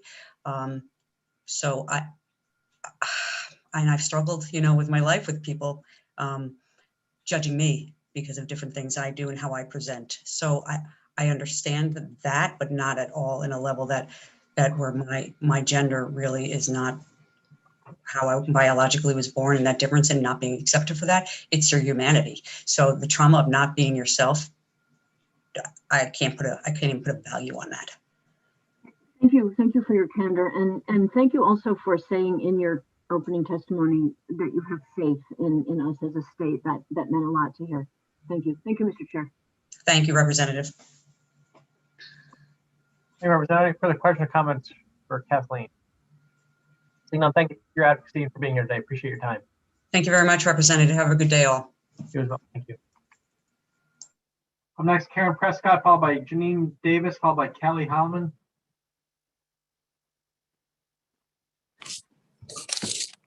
Hello. Hello, Karen. Good to see you. Thank you for being here. Thank you. May I begin? Yes, please. Good afternoon. My name is Karen Prescott, and I am a voter from Manchester, Connecticut. Passing HB 5872 is extremely important to me because expanding automatic voter registration, otherwise known as AVR, beyond the Department of Motor Vehicles to other state agencies is a common sense reform that saves taxpayer money and helps increase democratic participation. I applaud AVR as it is happening now at the Department of Motor Vehicles. However, we must also expand AVR to the Department of Social Services, the Labor Department, the Department of Emergency Services, and Public Protection, the Connecticut Health Insurance Exchange, and such other appropriate offices or agencies as the Secretary of the State shall designate in accordance with the National Voter Registration Act of 1993. From school boards to Congress, too many elected officials don't look like or share the values of the communities they represent. The right to vote must be as real in practice as it is on paper. And in order to do that, we have to ensure that this begins at the voter registration level. AVR will enhance the security and integrity of our elections by eliminating outdated addresses and duplicative registrations through an automatic process, which will deliver the most accurate voter rolls to cities and towns. Eliminating duplicate registrations significantly reduces the workload for localities that could be susceptible to confusion on election day.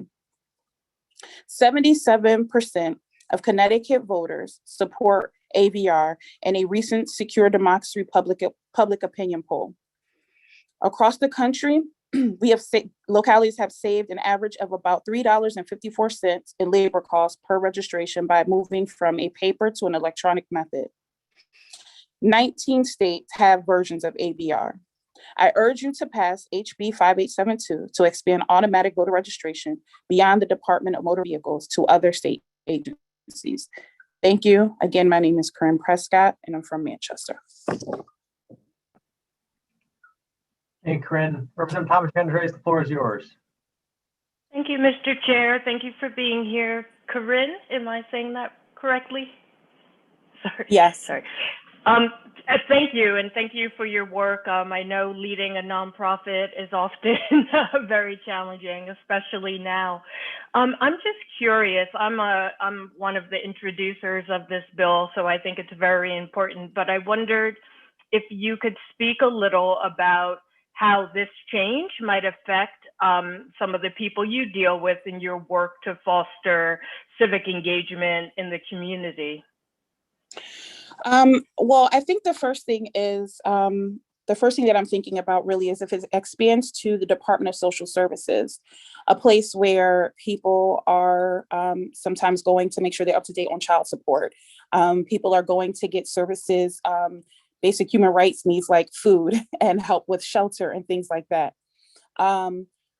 Those are places where people are going to have constant ongoing relationships with caseworkers. And so they're going to make sure that they provide like their most updated address. When you are poor, I've experienced this, my mother experienced this, especially in the Black and Brown communities, moving around a lot is very, very common. And so if we move it beyond Department of Motor Vehicles, especially to an agency like DSS, it makes sure and it ensures that the registration is automatically happening, and it makes sure that you have the most current address, which really eliminates a lot of possibly long lines when it's time to vote, and people trying to scramble at the last minute to find out if they are registered and can they even vote. And it ensures that it sets the tone. It says that by passing this bill, we care about all of the constituents. Not everybody is going to get a state ID. Not everybody is going to get not a state ID, a driver's license. And so sometimes people may not follow up in terms of getting whatever they need to get done by going to the DMV. And so I just believe that the communities that I serve in, the likelihood, many of them are not going to the DMV very much. However, they are going often to agencies like the DSS. And so that's why I think it's really important to have ABR expanded to those places. I hope I answered that right or made sense. No, thank you. I thought that was a very good point. I have said in this committee as well that not everyone, my own mother never had a driver's license and could not get to the DMV because she didn't drive and had no money to pay for the license, even if she could get there. But so I appreciate that perspective, and thank you for coming to testify today. Thank you, Mr. Chair. Thank you. Thank you, Rep. Davis. Any other questions or comments? So thank you for being here today. Appreciate your advocacy and your time. Thank you. Thank you. Up next, Janine Davis, followed by Callie Holland, followed by Luther Weeks. Good afternoon, Ms. Davis. Good to see you again. You're on mute, ma'am. Oh, good to see you. Great. You can hear me now, right? We can. Yeah, thank you for being here. Thank you. This is great. My testimony will sound a lot like what we just heard, but I will give it anyway. So thank you, Senator Flexer, Representative Fox, and the esteemed members of the GAE committee. My name is Jameen Davis, and I am the Vice President and Co-Director of Bridgeport Generation Now. We are a grassroots member-based organization with over 300 members. And at our organization, we build collective power by strengthening civic engagement in ourselves and our communities.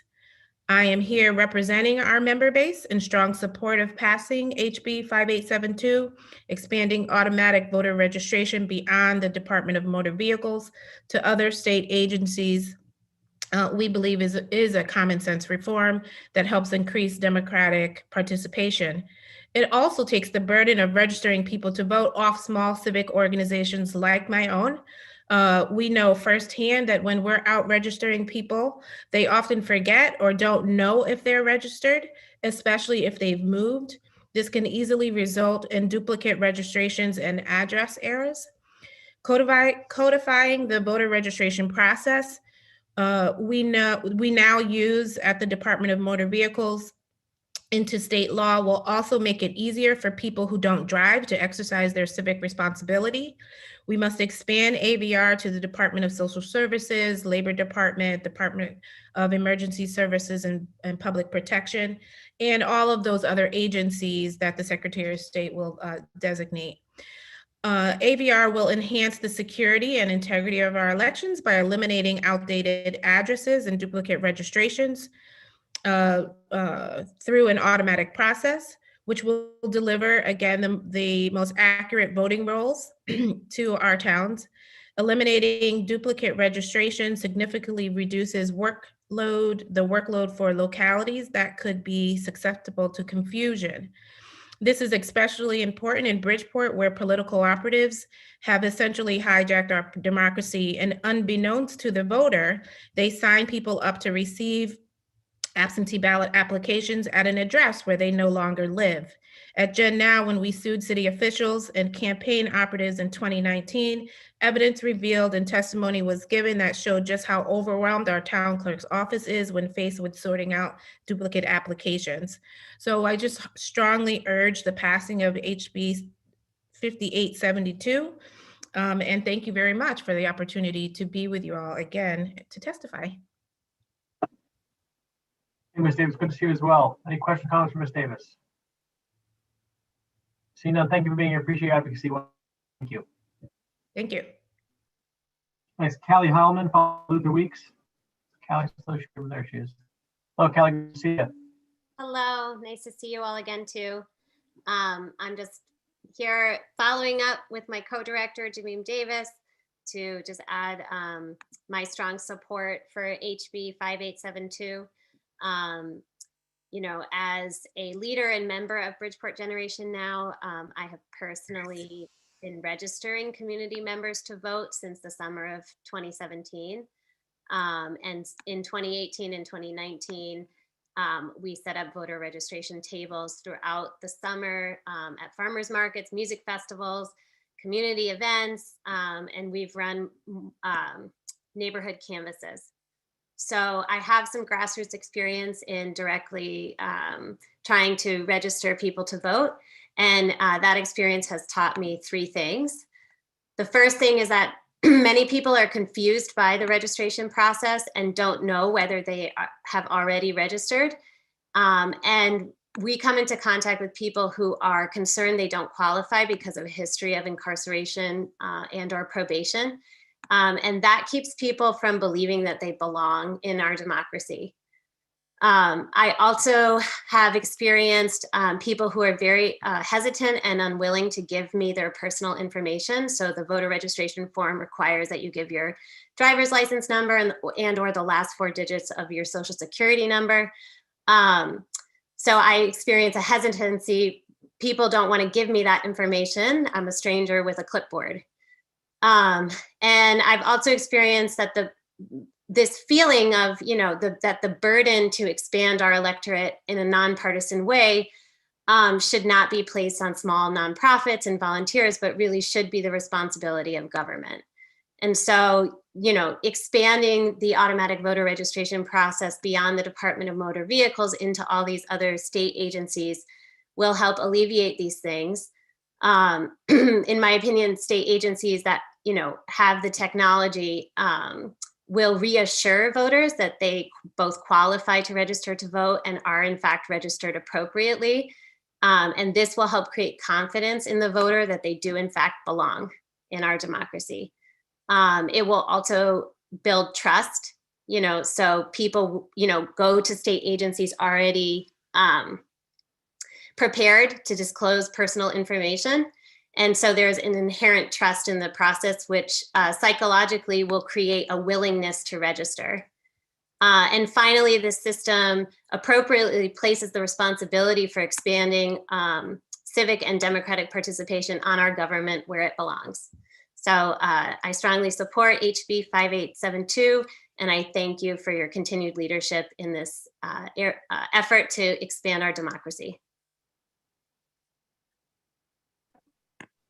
I appreciate your time. Any questions or comments?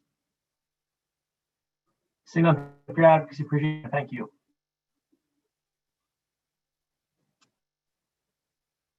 Luther Weeks, followed by Gretchen Shirley. Chairs and members of the committee, my name is Luther Weeks, testifying for Secular Connecticut.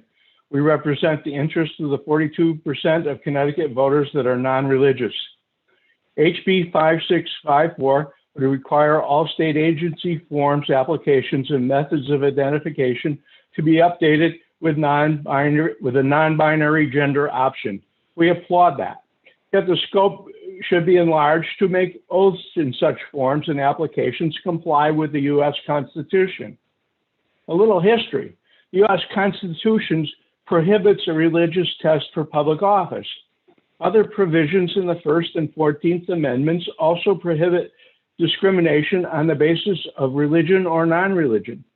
In 1961, the U.S. Supreme Court in Torcaso v. Watkins confirms that oaths must not require a religious test and confirmed that even the act of asking for an exceptional oath violates the U.S. Constitution because it forces one to profess their disbelief in a religion.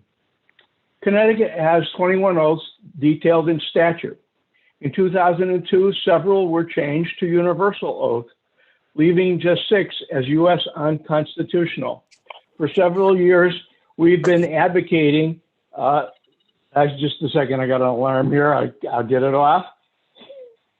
Okay, for several years, we've been advocating for updating that law, as yet to no avail. One small step in the right direction would be to make all state forms and applications that have oaths be U.S. constitutional. We know of at least one form with an oath that is non-U.S. constitutional, unless it has been changed recently. The form signed to become a notary.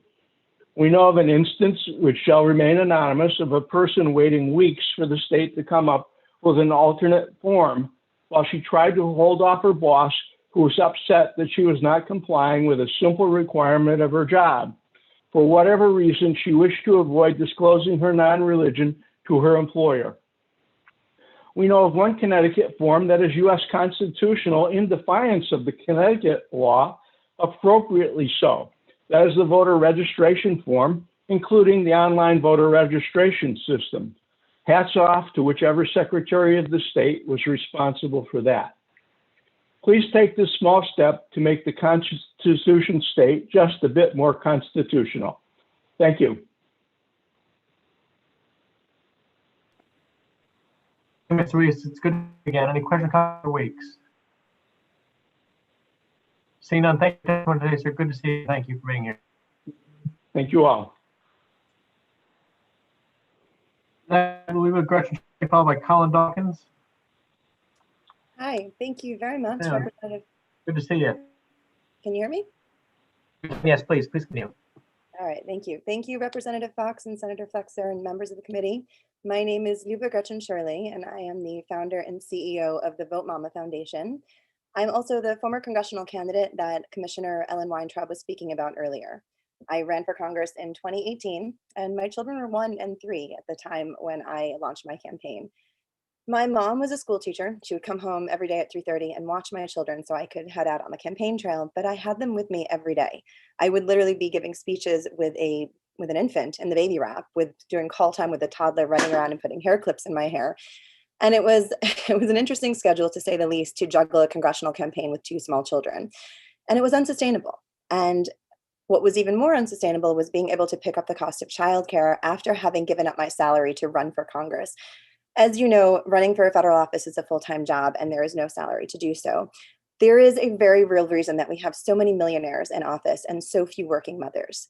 So during my campaign, I put this request into the Federal Election Commission, and I was told that the request was political suicide and that I would be attacked as a mother for even asking.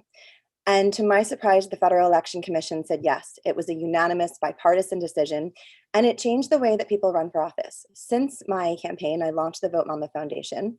We are the only organization in the country that are tracking the use of campaign funds for childcare at both the federal and the state level. And we're working with candidates to put requests into their ethics commissions, with legislators to actually introduce and pass this legislation. To date now, since 2018, 51 federal candidates have used their campaign funds for childcare, both moms and dads, both Democrats and Republicans. And we've had 7 states pass this important legislation. There are so many institutional barriers that hold women back from running for office, and childcare is one of the most important. It's one of the first steps. So the first step to empowering a diverse pipeline of working mothers to step up and run and win is to ensure that no candidates have to consider the cost of childcare in weighing their decision to run. We have policies that have been failing working families in this country for too long. And the way to change that is to actually change who has a seat at the table, to make sure that people who understand these issues because they're close to them and they're part of their lived experience have a seat at the decision-making table. And this is really the first step in making sure that that can happen. It's a huge structural barrier that holds so many working parents back from running. And here in Connecticut, a Superior Court judge ruled in favor of allowing CEP candidates to use their campaign funds for childcare. But we all know that a ruling can be reversed. So today I am urging the state of Connecticut to pass Senate Bill 761. With this small, simple structural change, you have the opportunity to literally change the political landscape and to elect people to office who understand these issues at a personal level. So thank you for introducing this important legislation, and I am here to answer any questions that you have. We have been studying this issue across the country, and we're working with legislators very closely to pass this legislation. There was actually a question earlier about dependent care, and Colorado, the legislation passed in Colorado actually included dependent care. It's the only other state to do so. So thank you, and I urge you to support this bill. Thank you. Today, any comments? Senator. Thank you, Mr. Chair. Good afternoon, Luba. Thank you so much for your testimony this afternoon and for your advocacy. I'm afraid my own personal limitations right now are going to prevent me from speaking uninterrupted. So I'm going to try my best, but it's not going to last long.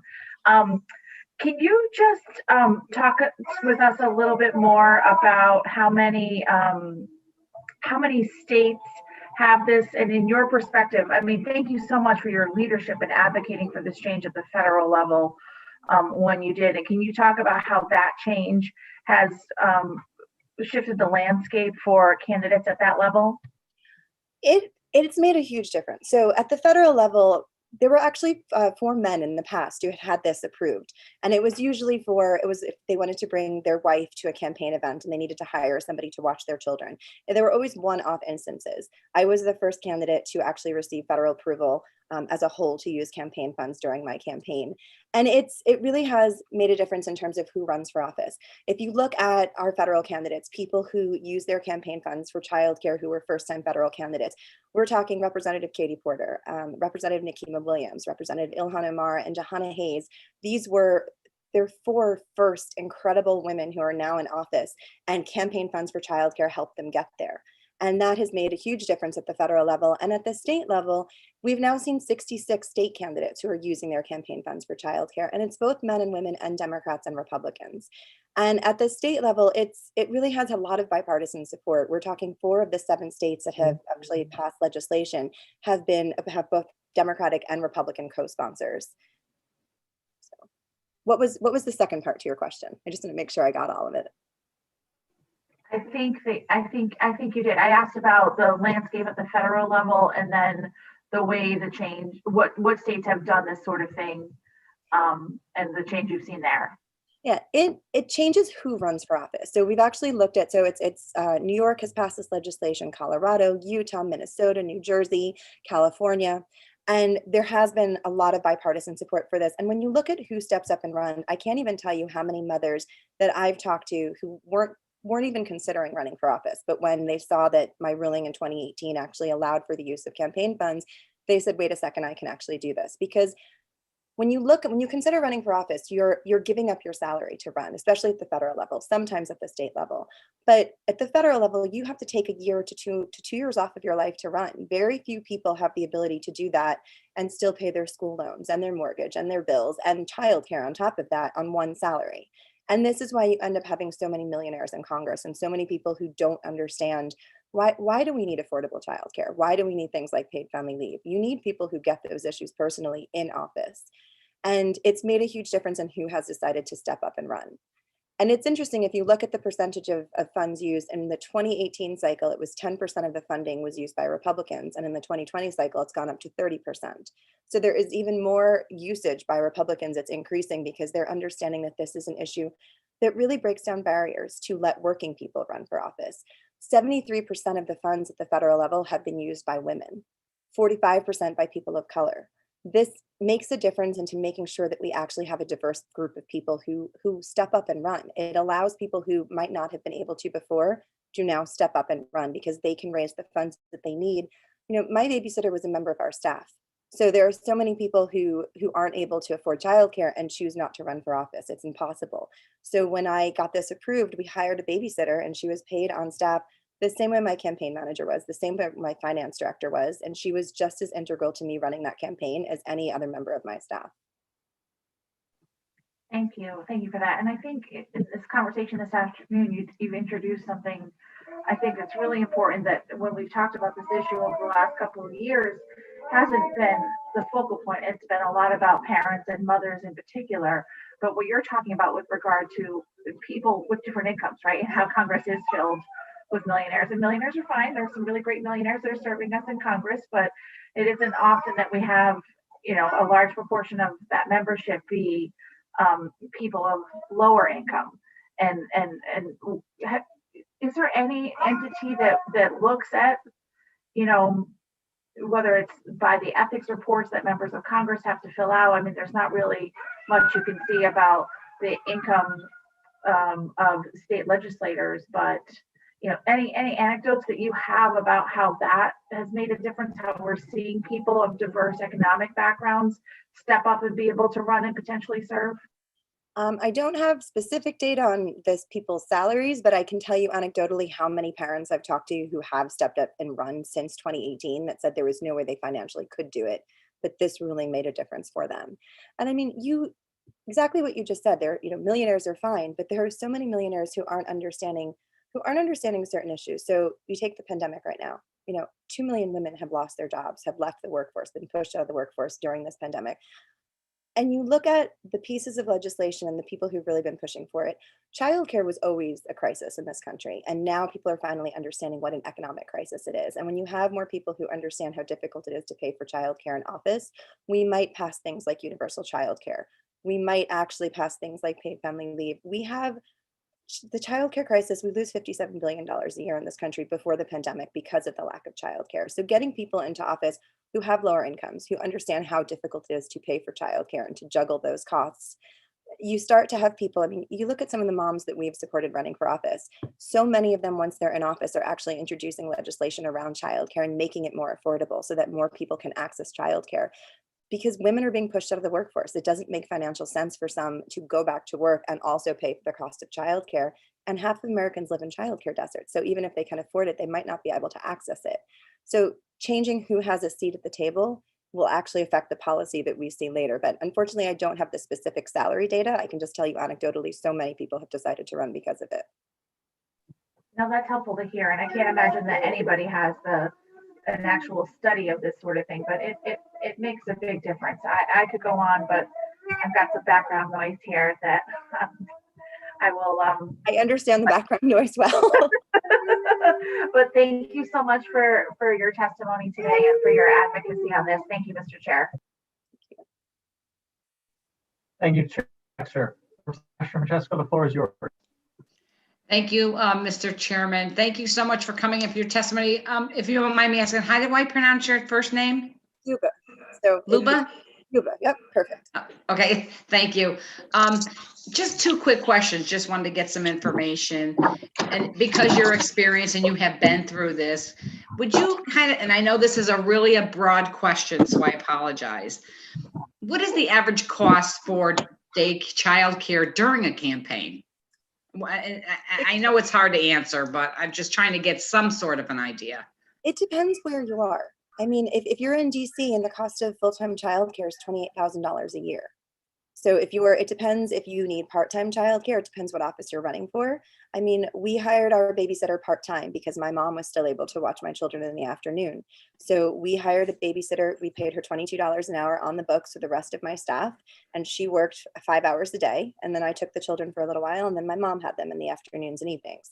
So there are some people who do that. There are some people who pay for childcare who have a nanny. There are some who put their kids in daycare.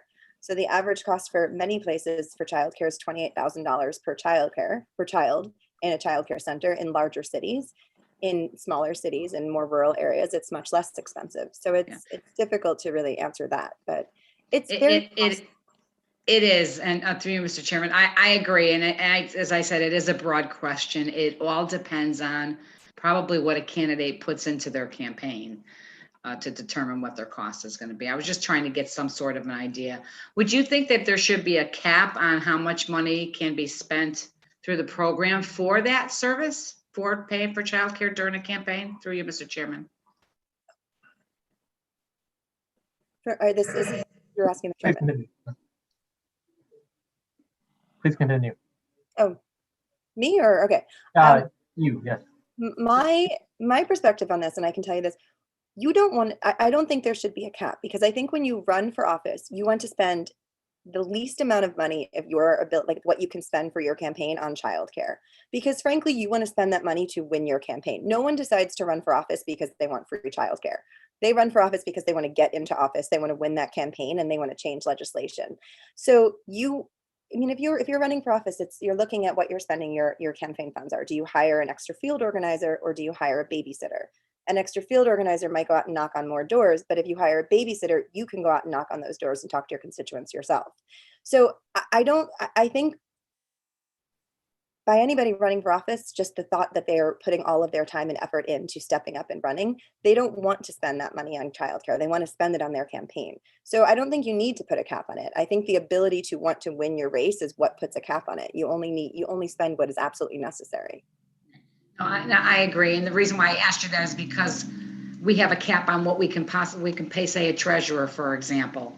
So I was just curious what your perspective is on putting a cap on what can be allowed for childcare. But thank you so much for giving me that information. I appreciate you coming in today. Mr. Chairman, I have no further questions. Thank you. Representative Carpino, the floor is yours. Thank you, Mr. Chairman. Thank you, Luba, for coming. Just two quick questions.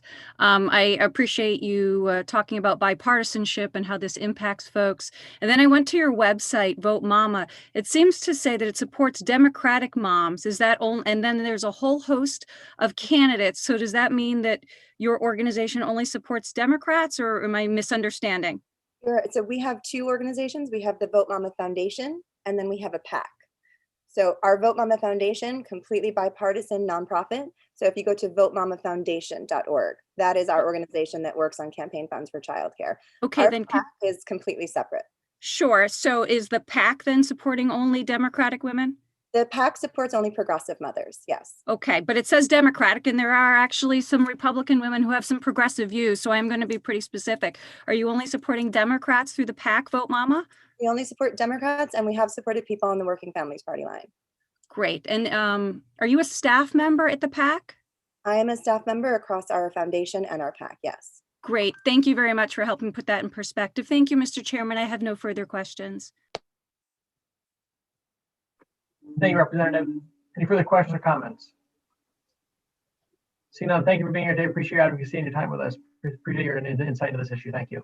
Thank you very much.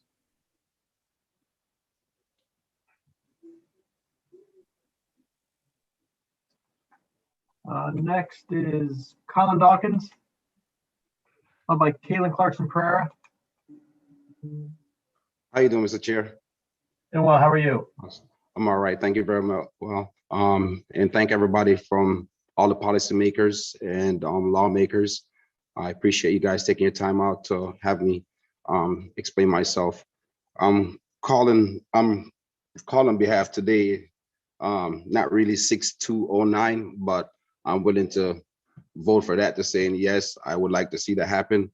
And I'm actually speaking on SB 1052 and HB 6476. So I'm a Black contractor from the city of Hartford.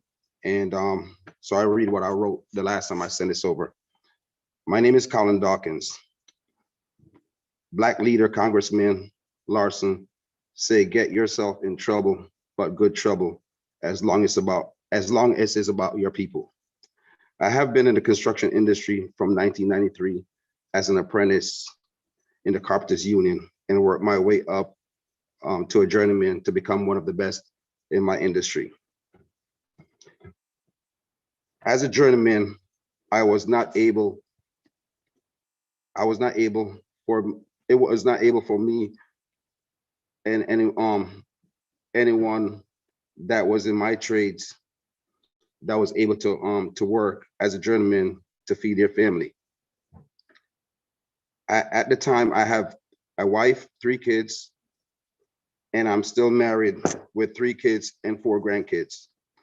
At the time, only 3 towns out of 169 towns asked for Black and brown workers. This limits me from taking care of my family. I can explain for Black and brown workers because 166 towns did not want Black and brown workers in their towns while using Connecticut state tax dollars.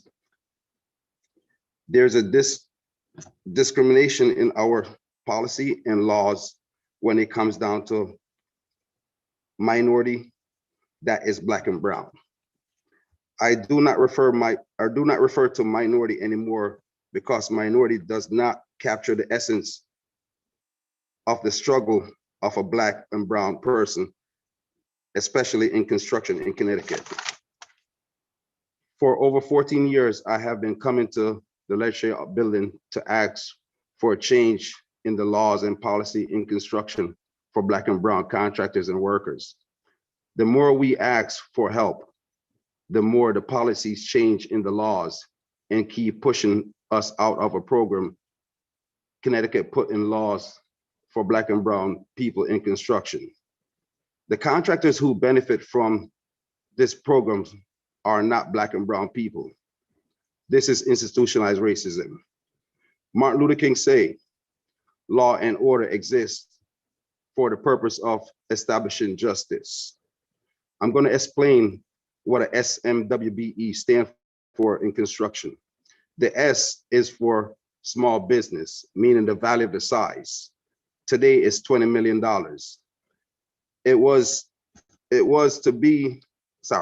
It used to be $10 million about 10 years ago, 15 million 5 years ago. Your 3 minutes is now over. 20 million in 2020. This does not help. This only helps out 87% of white male firm in construction in Connecticut in construction, and that is not even enough for them. Most of them actually have more than one companies that is small business. And this is with your permission and your policies. Minority, 1% is okay for our politician, in our politician eyes. Democrats always wait for Black and brown towns to elect our governor. We also just waited on Black and brown state to help put the most powerful men in office in Washington. And we just never get anything as Black and brown in return. To me, that's institutionalized racism. The W is for white woman, minority white woman, small white woman business in construction. 84% of the white woman business are run and owned by a white male, meaning that they put the business in their mother, sister, cousin, wife, and friend's name. They all have DAS certification in construction. There is more women in construction business than we have in the workforce. And my plan on this is separating Black and brown. I'm sorry to interrupt. Excuse me, Mr. Dawkins, your time has elapsed. Okay. Do you want to just finish with the final sentence? Yeah, I was just trying to just tell what could be in place at the moment. No, you could go ahead if you have any questions for me. Thank you so much for your continued advocacy. Any questions from the committee? Seeing none, thank you for being here today. Okay, thank you. You're welcome. Next up, we have Caitlin Clarkson Pereira, followed by Ed Hawthorne, followed by Rabbi Immerman. Caitlin, proceed. Good afternoon. Good afternoon, Senator Flexer, Representative Fox, Ranking Members Sampson and Mastro Francesco, and distinguished members of the Government Administration and Elections Committee. I am here today to speak in favor of SB 883 and SB 761. In 2018, I was a candidate for the House 132nd District here in Connecticut. My daughter Parker was 3 at the time.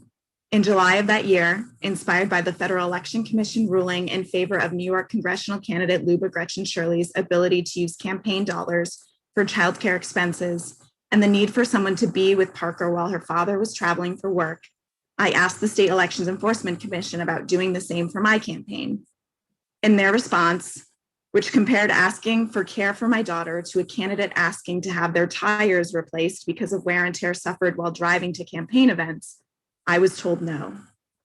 Given this was in direct contrast to other states such as Arkansas, Wisconsin, Texas, and Alabama, and in direct opposition to Connecticut's own advisory opinion ruling 76-23, which was issued in 1976, which stated that childcare costs were an allowable campaign expenditure, I submitted a petition to SEEK asking them to reverse their decision. When that was unsuccessful, I filed a lawsuit. And in August 2020, 2 years after my initial request, a Superior Court judge ruled that candidates running for office in Connecticut can use public campaign funds to reimburse childcare expenses as long as they are, quote, the direct result of campaign activity. Today, I'm asking this committee to support these bills so that we can have the opportunity to codify the August 2020 ruling, as it is certainly in the spirit of the Citizens Election Program, and we know that access to childcare is often a barrier for women. In the state of Connecticut, women are underrepresented in elected office. While women make up more than half of the population, only 34% of those sworn into the state legislature are women. And when I ran for the State House in 2018, only 35% of the 392 candidates who ran for office were women. Of course, childcare is not only a women's issue. In fact, of the 66 state and local candidates who have used campaign funds to pay for their childcare across 22 states since 2018, 39 of those 66 have been fathers. As stated earlier by Commissioner Weintraub, the Federal Election Commission allows for campaign dollars to be spent in this manner. In addition, 20 states have decided either through legislation or ethics committees that campaign dollars can be spent to assist parents with childcare too. When we tell women, quote, if there isn't a seat for you at the table, you should pull up a chair, end quote, implying that this will allow them to finally be a part of whatever important decisions have traditionally been made without their input. The subtext of that sentiment should not be that these women may also need to pull up a high chair. Allowing for childcare to be a campaign expenditure is gaining popularity across the country, as 10 other states have this legislation on the ground this session. We have an opportunity. Your 3 minutes is now over. To be a leader on this issue. On behalf of all parents running for office in our great state in the future and the constituents who they will one day represent, I thank you for your time today and for your support of these very important bills. Thank you, Caitlin. Any questions from the committee? Seeing none, thank you for, I'm sorry, Senator Flexer. Thank you, Representative. Okay. Caitlin, all I can say is thank you for your continued and dogged leadership and advocacy on this issue. Thank you, Representative. Thank you, Senator. Representative McCarthy-Vahey. Thank you so much, Madam Chair, and it's wonderful to see you in that role. And Caitlin, I just want to say thank you also and share my congratulations to you for the persistence that you've had and for doing this on behalf of not just yourself, but so many women around the state. Thank you for being here and taking the time today. It's great to see you. Thank you, Representative. Representative Palm. Thank you, Madam Chair. Hi, Caitlin. Listening to your testimony, I'm thinking about the arc of my own admittedly late in life career as a politician. I was wondering if you had any opinion on whether or not we should extend this to elder care or the care of perhaps a disabled adult living in our home. Thank you for the great question. Yes, absolutely. I believe just because of the situation that I was in with my daughter when I asked the question initially in July of 2018, the response that I got and then the back and forth that ensued had to do specifically with childcare. But certainly whether it's elder care or maybe somebody else in your family who is special needs or is disabled for whatever the reason may be, and you are the one responsible for taking care of that person, there absolutely should be able to be reimbursements for that. The 1976 ruling that Connecticut did put forth, it said so in the title. It wasn't just child's care, it was titled dependent care.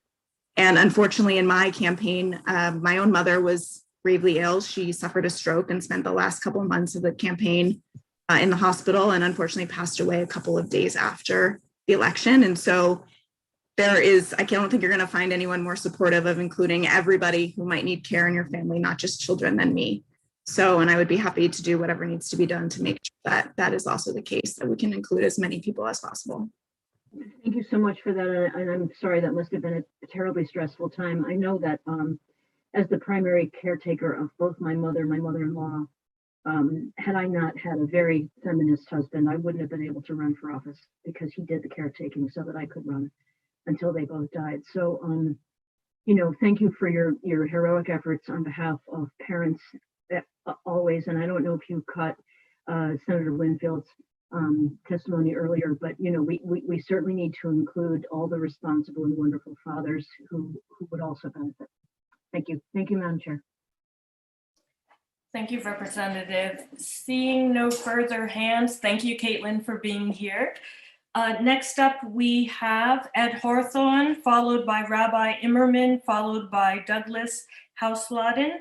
Mr. Hawthorne, floor is yours. Thank you. Thank you, and good afternoon, Senator Flexer, Representative Thomas, and distinguished members of the Government Administration Elections Committee. My name is Ed Hawthorne. I reside in Wolcott. I'm proud to represent the working men and women of Connecticut as president of the AFL-CIO's Western Connecticut Area Labor Federation. I'm here to testify in strong support of HB 5872. Passing HB 5872 to me is common sense. It's a money-saving solution that will increase participation in the most vital of all of our rights as citizens, exercising the right to vote. This bill will undoubtedly increase engagement in our political process by just making it easier for people to exercise this right. Now, it's probable that everyone on this committee has experienced the frustration and even sometimes the embarrassment of knocking on a door while campaigning, only to learn that that person you were attempting to speak with no longer lives at that address. It's happened to me more times than I can count, and I'm sure you've experienced the same frustration. Now, this bill would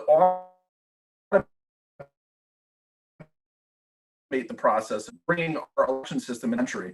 And it really comes, the quote that comes to mind is from the former senator from North Dakota, Brian Dorgan. Working hard and working smart can be two different things. AVR is working smart. Currently, local registrars of voters are responsible for updating our town's voter rolls, which has proven to be inefficient at best.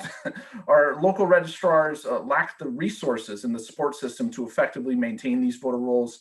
AVR would provide them with an automated tool to really effectively perform their jobs. The information the bill seeks to utilize from all of our state agencies is reliable, readily available, and overall practical way to keep up an accurate voter list. And I can comment specifically on DOL. I know each week a claimant files a claim for benefits. The last question they are asked is, did your address change? So why not use the information that we already have in order to update these voter rolls and make it an opt-in rather than an opt-out system as well?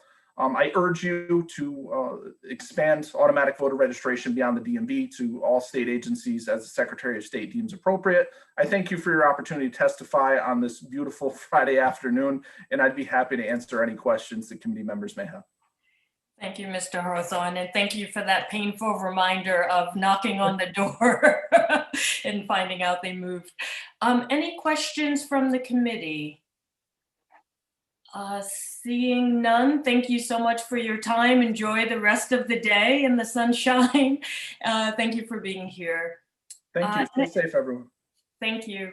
Next up, we have Rabbi Immerman, followed by Douglas Hausladen, sorry, sir, and Kathleen Adams. Rabbi, the floor is yours. Thank you, Madam Chairman, and thank you all for all of the work that you do day in and day out for our wonderful state. Just for representative purposes, I'm representing myself, not my congregation, although I do serve Congregation Mishkan Israel here in Hamden, Connecticut. We are proudly Connecticut's oldest Jewish congregation, founded in 1840. You know, back then, we actually had to get a special legislative session called and a special act of the legislature in order to be recognized as a synagogue. Because we were not considered, it was not permitted that Jews could organize in a congregation back then. And we are grateful that the legislature at the time chose to do so. I'm here to speak in favor of House Bill 5872, the expansion of automatic voter registration. And I brought up that point because we have moved so far in helping to build a strong democracy here in the state of Connecticut since 1840, and that's because we are a representative democracy. Some of the points you've probably already heard, the automatic voter registration has a 77% approval.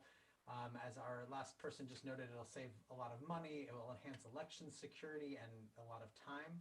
But the most important part is that we'll increase our voter rolls by almost 250,000 members. That's 250,000 people. And we can't understate how important that would be. We should be doing absolutely everything that we can to ensure that every single citizen of Connecticut who is able to vote casts a ballot. The more people vote, the stronger our democracy will be. I speak, of course, from the Jewish faith as a rabbi, and our sages understood how important it was to have community buy-in. In our 7th century Talmud, we learned that Rabbi Yitzhak noted that a ruler should not be appointed unless the community is first consulted. The fewer people who are able to vote, of course, means that fewer people in the community are consulted in this very important process of choosing our leaders. This is something that our sages understood in the 7th century, almost 1600 years ago, and is still very important today. Moses in our Torah struggled with this over and over. The people kept saying, "Who are you that you were appointed leader over us?" Because of course that was coming from God as an appointed person rather than coming up from the people. I'm grateful that I have a say in our democracy. I'm grateful that I can cast my ballot. And I think it's important to note that automatic voter registration means that there's going to be people who are going to be voting with the same values and same convictions I do, but also people who are going to hold opposing views. And that is what makes our country and our state so incredible. As a personal note, I've moved many times in my life, state to state, town to town. And each time I've had to figure out, how do I register to vote? Where am I going to go? Am I successfully registered? And when an election came up, I had to worry, was I actually registered, and figure out how I might even check to see if my registration had gone through. Not everybody has the time or the energy or the ability to navigate such complicated processes. And while automatic voter registration does happen when you register at the DMV, there are people who don't drive or who wouldn't go to the DMV for one reason or another, and so we should be expanding that. Your 3 minutes is now over. For any state service that we provide. So I thank you all for your time, and I appreciate all that you're doing for us. Thank you. Hopefully you won't be moving out of state anytime soon. We have a question from Representative Carpino. Proceed. You're still on mute, Representative. Thank you. I've moved a few times myself, so I understand. Just a question. You and I both agree that the more people who vote, the better our society is. but I want to make sure it's not just the more people on the voting rolls. For me, it's to make sure that those who are registered to vote are actually engaged and affirmatively take that next step to actually vote. So what do you think our current struggle is with the ability to automatically, well, I shouldn't say automatically, to simply register to vote online? I had a couple of workplace colleagues that registered to vote for the very first time during this last election, like many others. And they asked me how they could do that. And these were adults of almost 30.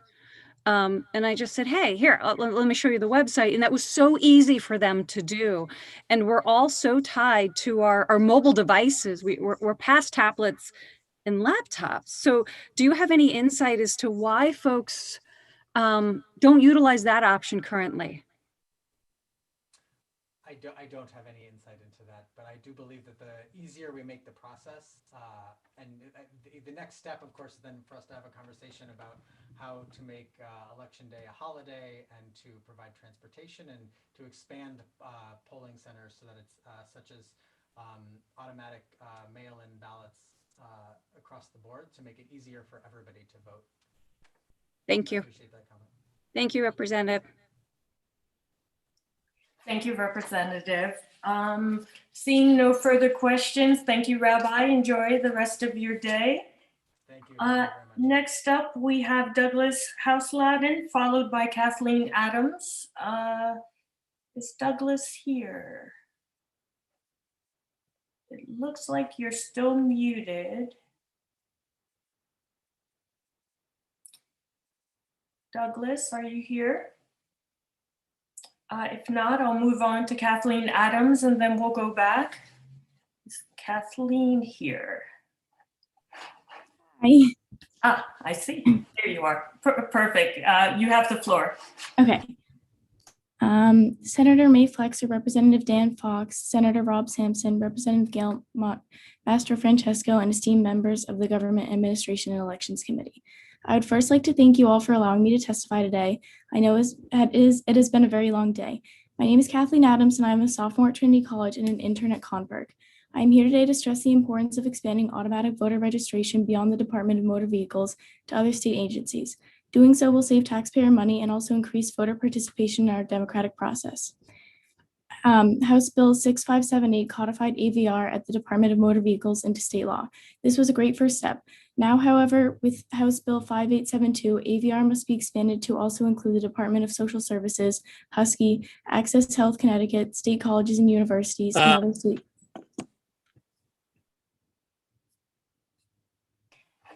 Please proceed. Someone's mic went off mute. Okay. This will deliver the most accurate voter rolls to cities and towns. In addition, the elimination of duplicate registrations will reduce the workload for localities and save money. Across the country, an average of $3.45 in labor costs is saved per registration by moving from a paper to an electronic method. Connecticut voters are in favor of automatic voter registration. In a recent secured Democracy Public Opinion Roll, 77% of Connecticut voters support AVR. 19 states have versions of AVR, and Connecticut should join them. SB 1017 is another important piece of legislation to uphold the democratic process in the state of Connecticut. Restoring the right to vote to people re-entering their communities on parole is a large step in addressing the systemic racism present in our system of criminal justice. Connecticut is the only state in this region of the country that still prohibits parolees from casting a ballot.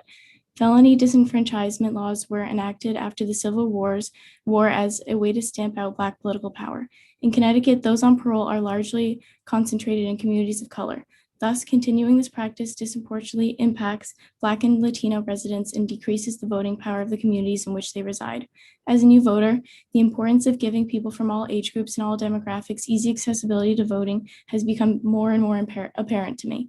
Everyone has the right to see the power their vote can hold, especially in today's society where politics have become such a large part of our lives and recent elections have been so close. In addition, preventing formerly incarcerated people from voting undermines good faith attempts at reintegration into society. Currently, 20 states allow citizens on parole to vote, and it is time for Connecticut to join those states. Finally, passing SB 1017 is necessary so that voters currently qualifying to vote absentee may retain the freedom they had in 2020 to use their town's official secure ballot drop boxes. I respectfully urge you to pass both HB 5872 with the expansion of automatic voter registration beyond the Department of Motor Vehicles to other state agencies, and I urge you to pass SB 1017. Thank you, Kathleen. Fantastic job. You finished under the time, even with the slight interruption.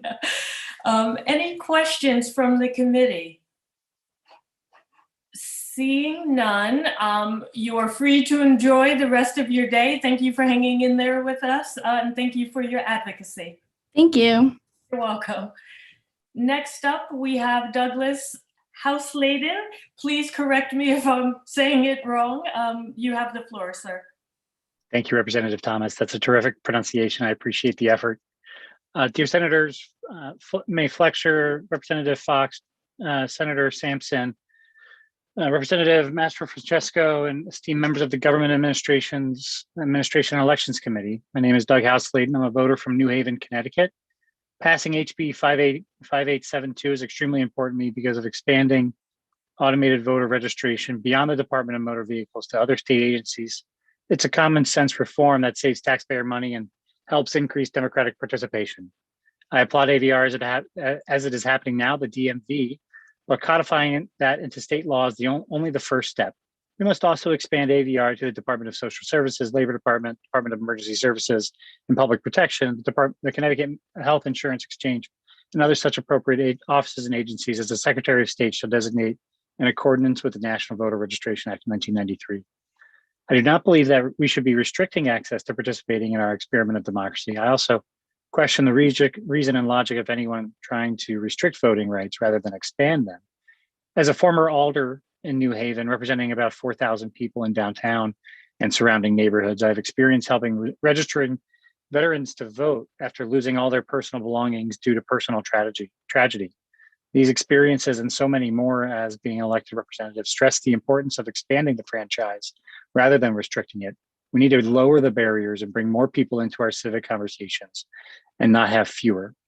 We need to be lowering the barriers, not building roadblocks. We should be lowering the age as well, things that we've always been talking about, not putting tests between the electors and its government.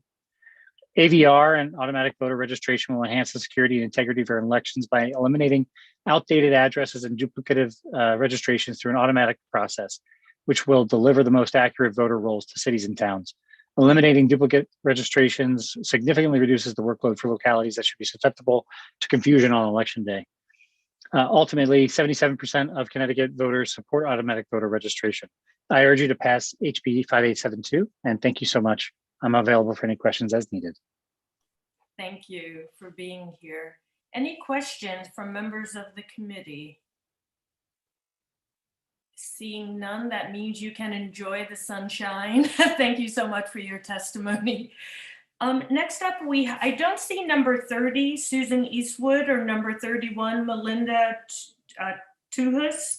So I'll move to number 32, Marianne Turner. But if our other witnesses are listening in, now is the time to connect to Zoom. Marianne Turner, you're still on mute.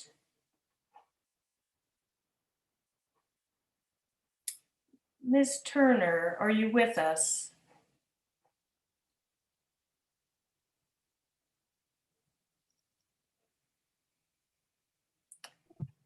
It's probably the one moment she stepped away to get a glass of water.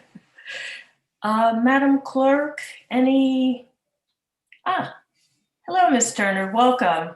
Hi there. Sorry, I wandered off. Didn't know where I was in the scheme of things. No problem. I don't blame you one bit. You now have the floor. Thank you so much. Thank you. Hello, I'm Marianne Turner. I'm against bill number HB 5872. Hello, Senator Flexer and Fox, the co-chairs, Rob Sampson, and Representative Gale, who I'm going to just murder your last name, so I hope you don't mind if I stop there, and the esteemed members of the Government Administration and Elections Committee. I'm writing to you in opposition of HB 5872, an act expanding the automatic application for voter registration to certain state agencies. I feel this afternoon I'm probably a lone voice on that. As much as absentee balloting use is becoming a new rage, I'm opposed to the expansion of opening to every state agent for one big reason: lack of standards. The citizens of Connecticut should have every opportunity to take the personal initiative to exercise their right to vote in any election in our state. The system we have today allows that. Submit a request for a ballot, get a ballot. It also is the opportunity for you to fill out an application, a registration card to become a voter. The idea of handing out and mandating people to register to vote should still be a personal choice. Automatic voter registration, AVR, will not make security or integrity of our elections better, but it could if the system ensures that the state agencies begin to consider or ensure that they are not creating duplicate registrations and the person they're soliciting shows proper identification and are legally entitled to register to vote in Connecticut. We need to instill confidence in our system. Transparency and consistency are key. I know from speaking to the registrar of voters in my town, which is Enfield, they work very hard at keeping the rolls clean and accurate. Can they do better? Most likely, but keeping people on the rolls who do not vote after long periods of time doesn't make for a clean list. The rules the ROV Association has in place should be strengthened, not weakened. We have heard of polls on opening voting, but these organizations are saying that they can't confirm or they don't have checks or they have to prove residency. That's why it's really important that our voter registration be accurate. The idea that this bill will save money has not been proven, and unless the Registrar of Voter Association has been consulted, as they are the experts, you may be given information today that is more of opinion, like mine, and not backed up with fact. I urge you to vote against HB 5872 until the legislature is completely back in session, the governor no longer has executive power control, and a true group of advocates can work on a plan that will make Connecticut voting the best in the nation. Thank you, Ms. Turner. Any questions from members of the committee? Seeing none, thank you for being here today and for hanging in with us. And now you can wander away from your computer for as long as you want. Thank you. Thank Bye-bye. you. Good afternoon. Madam Clerk, I don't see our last two people signed up to testify, Susan Eastwood or Melinda Tuhas. Any information on that? They're not present, Madam Chair. That was the last speaker present. Great. So I may turn this to Madam Real Chair. And shall we conclude, or any closing remarks? I believe so, but I'll defer to the beginning chair, and you are real chair, Madam Chair. I will defer to Chairman Fox. Thank you all. Thank you, Representative Thomas, for your diligent efforts as chair. You did a wonderful job. I have no further comments. I think our next public hearing next Wednesday, 1 o'clock. No other comments or anything of that nature. We'll close the public hearing. Thank you for being here today. Look forward to today's. Thank you. Have a nice weekend, everyone. Bye-bye. Thank you.